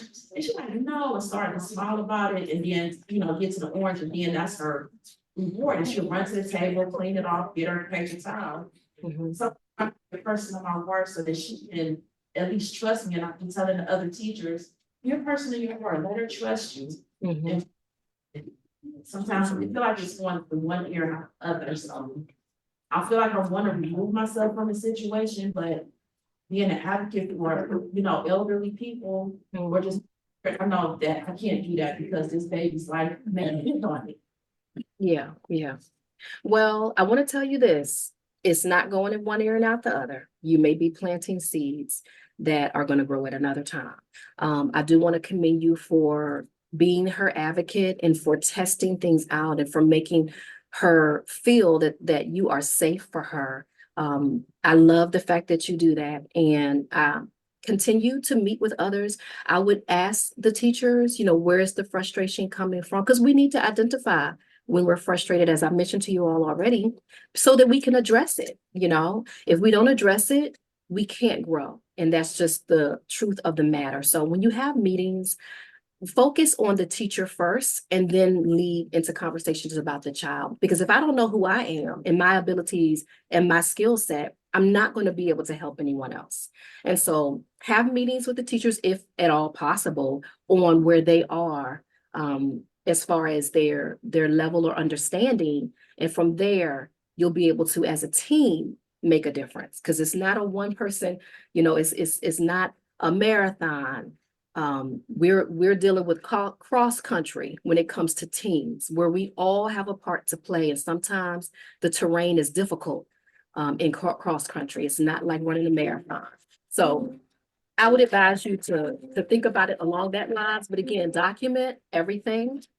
And I would love to hear more from you about how it's helping you as well. So thank you so much for sharing, Tommy. I appreciate that. Thank you so much. Thank you. My pleasure. My pleasure. All right, y'all. We're near the end now. So guess what we have coming up? I have a question real quick. Oh, go. Yes. Come on. Okay, so what if, per se, we write the same kid for 3 weeks in a row, the same kid gets a paper, and management doesn't do anything about it? Then what do we do? Like, what if we don't have the help from our management? Gotcha. And I love what you're saying, because this is exactly why I created this forum. So as the leader of my organization, I still give permission for everybody to hold me accountable. And this is why this forum is for everyone, not just the teacher, not just, to focus on the child. It's also to hold those who are management accountable.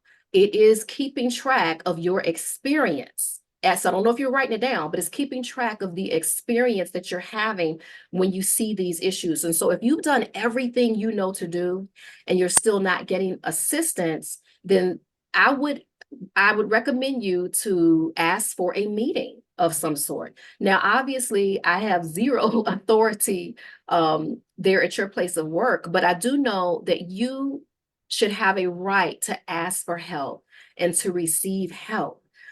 Because we need to be covered in addition to the children. We're all learning, we're all growing, and we all need assistance.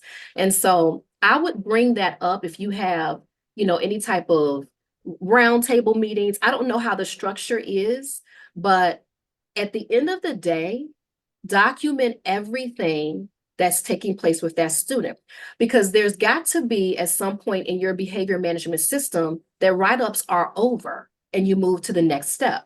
I don't know what you have in your behavior management system, so I can't tell you, but take a look at your behavior management system, whatever the protocol is in place.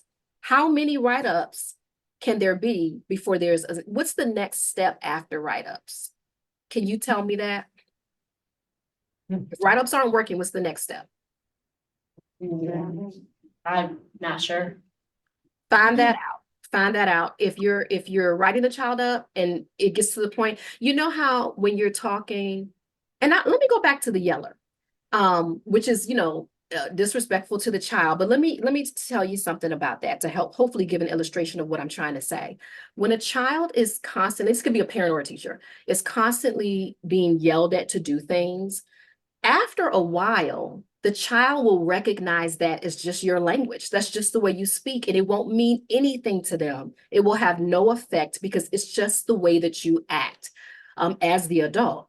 It's the same thing with this. If you are continuously writing the child up and nothing occurs from that, and I know that you know this, which is why you're asking this question, but if you're constantly doing that and nothing comes from that, it's a waste of everyone's time and it's not doing what you need it to do.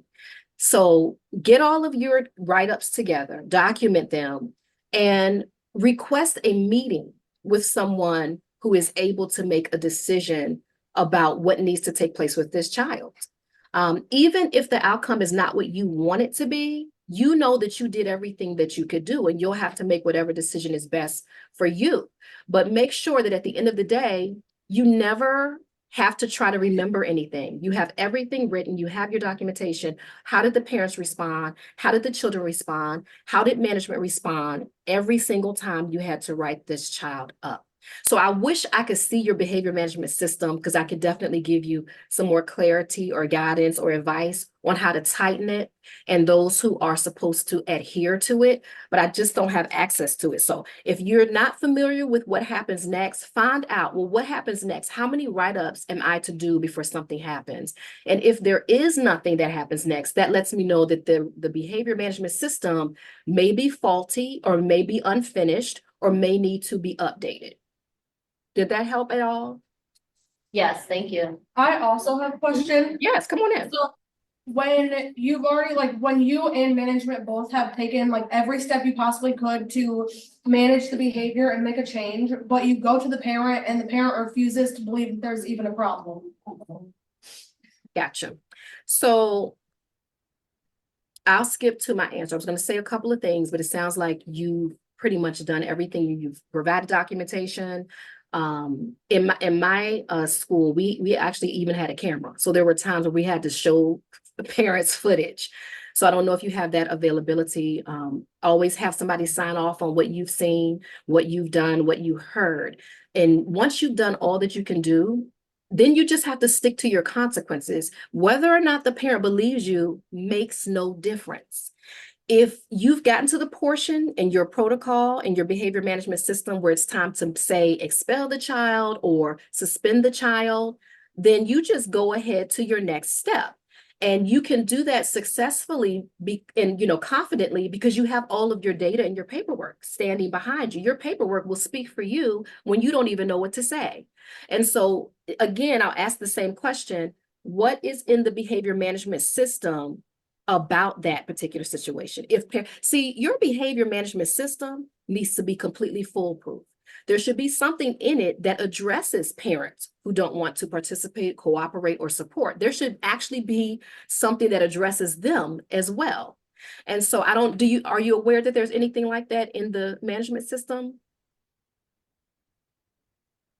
Not that we're aware of, no. We Okay.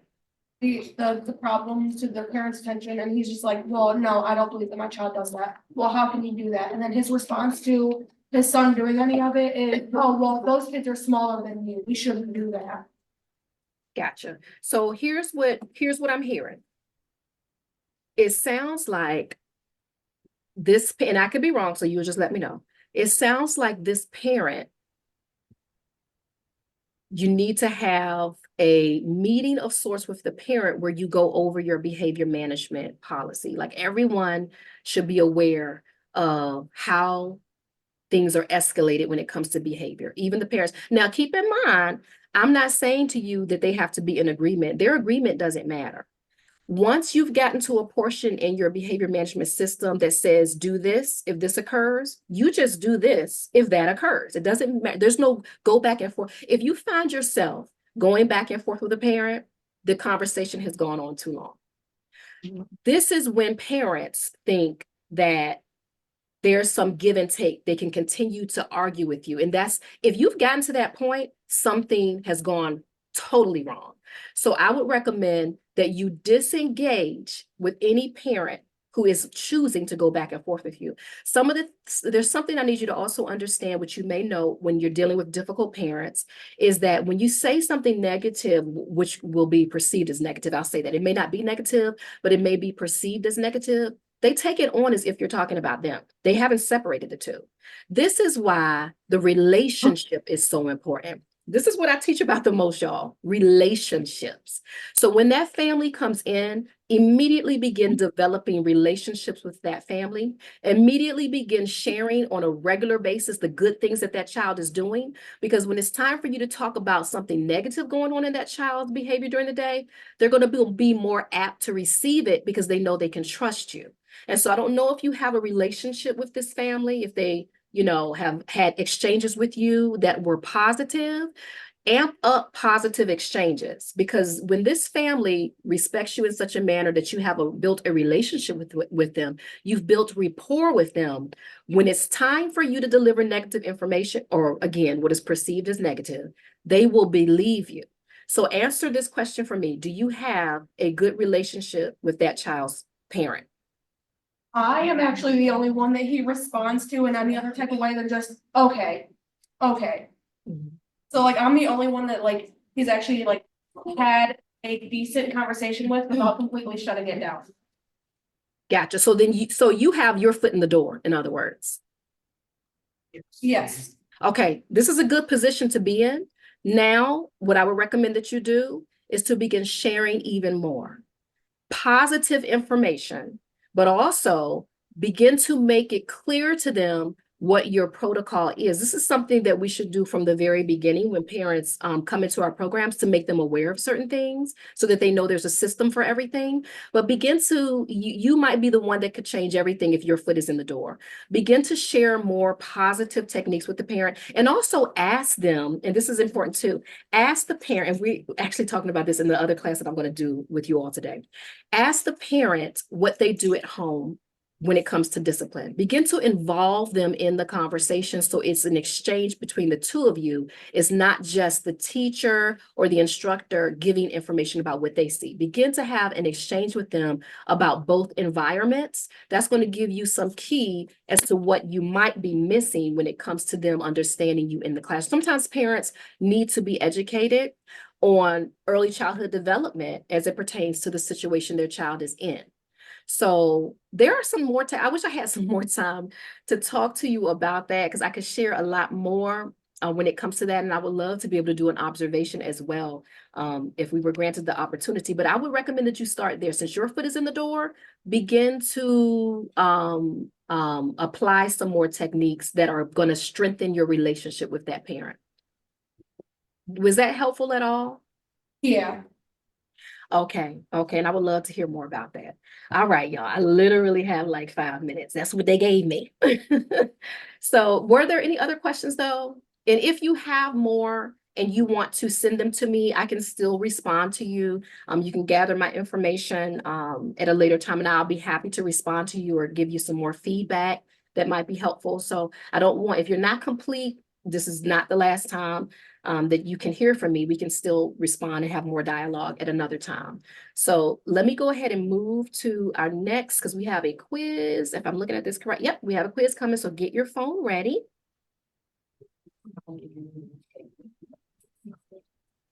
All right, here we go. It's multi-select. In what ways is the behavior escalation form and teacher self-review designed to support teachers?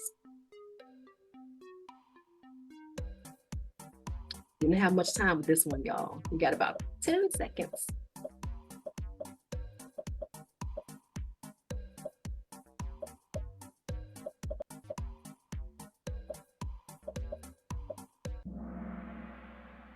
All right, let's see where we are. So 20 of you said providing a level of accountability. Yes, that's one of my favorite parts. And that's for everybody. Accountability for everybody. Providing an opportunity to self-reflect. 18 of you chose that. 18 of you also chose increasing classroom management skills. And 2 people said getting problem students expelled. That is not why. I mean, that might happen, but that's not the purpose for it. So yeah, you did awesome. Let me go ahead and go to our very last slide. So this is a moment where you can ask additional questions. And while you're doing that, and you won't need the game pin anymore. I am going to show you in just a moment who is our ultimate winner. But if you want to go ahead and scan the QR code, this is just an evaluation from me. So I don't know if you will have some time to do it now or later, but it's definitely like you basically, it's the same as you giving gold to me. This is how important it is because I want to always improve my own skill sets. And so you're actually going to be helping me and other teachers and leaders and childcare professionals that I train. So when you get an opportunity, please go in and do that for me. Is there anyone else that has a question? We have like 2 minutes. Is there anyone else that wants to ask a question really quickly before we see who our winner is? Sorry. Wait. Sorry about that. What was that? I'm sorry. Hold on, sorry. Our screen went. Our screen went, I was trying to open up the chat. And- Oh, okay. Is this something that I did? No. Here you Oh, go. okay, okay. I'm not getting any, it's not Yeah. responding to any questions. And Oh. if Oh, there need we. oh, you go. got it? Okay, Got okay. Awesome. I was gonna say if need be, I can always send it to you as well. So, that's also good. So if you do get an opportunity, please fill that out for me so that I can know how you felt about the training today. And I appreciate that so much. So now it's time for us to see who the winner is. Are y'all ready? Yep. All right, let's see who it is. Sid came in 3rd place. Lauren came in 2nd place. And who is number 1? Uh-oh. Cameron. Awesome, Cameron. Awesome, awesome. I see Andrea was coming in 4th and Cherry Dum Dum was 5th. So Cameron, you have won today's gift. I'm actually going to be covering your lunch. It is a monetary gift of $25. I can get it to you in 3 ways. I can either email a gift certificate to you, where that you can do that on your own, or I can physically mail it to the school, or I can send you a cash app within the next 10 minutes. What would you prefer?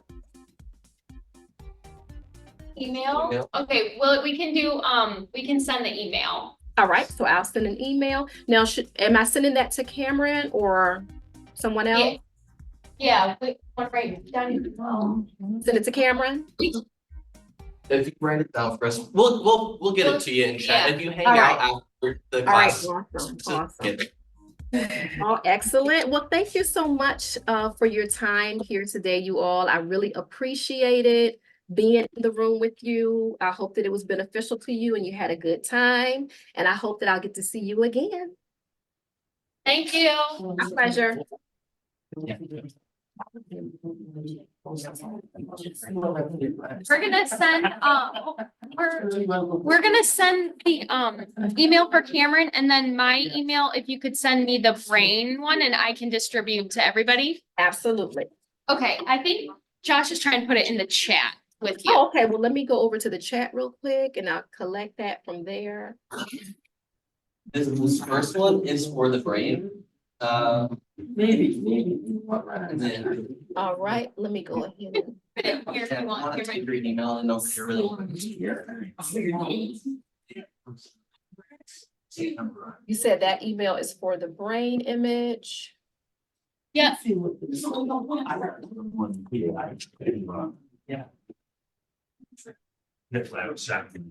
All right, I got that one. And you had a different email for the other? yeah. And there's Cameron. Get that? They grew up at this school. It's not just the brain, it's time too. Scanning the answers. All right, I got it. So Cameron, be on the lookout for that later today. All right, thank you so much. My pleasure. Y'all have a good one. Yeah, if you're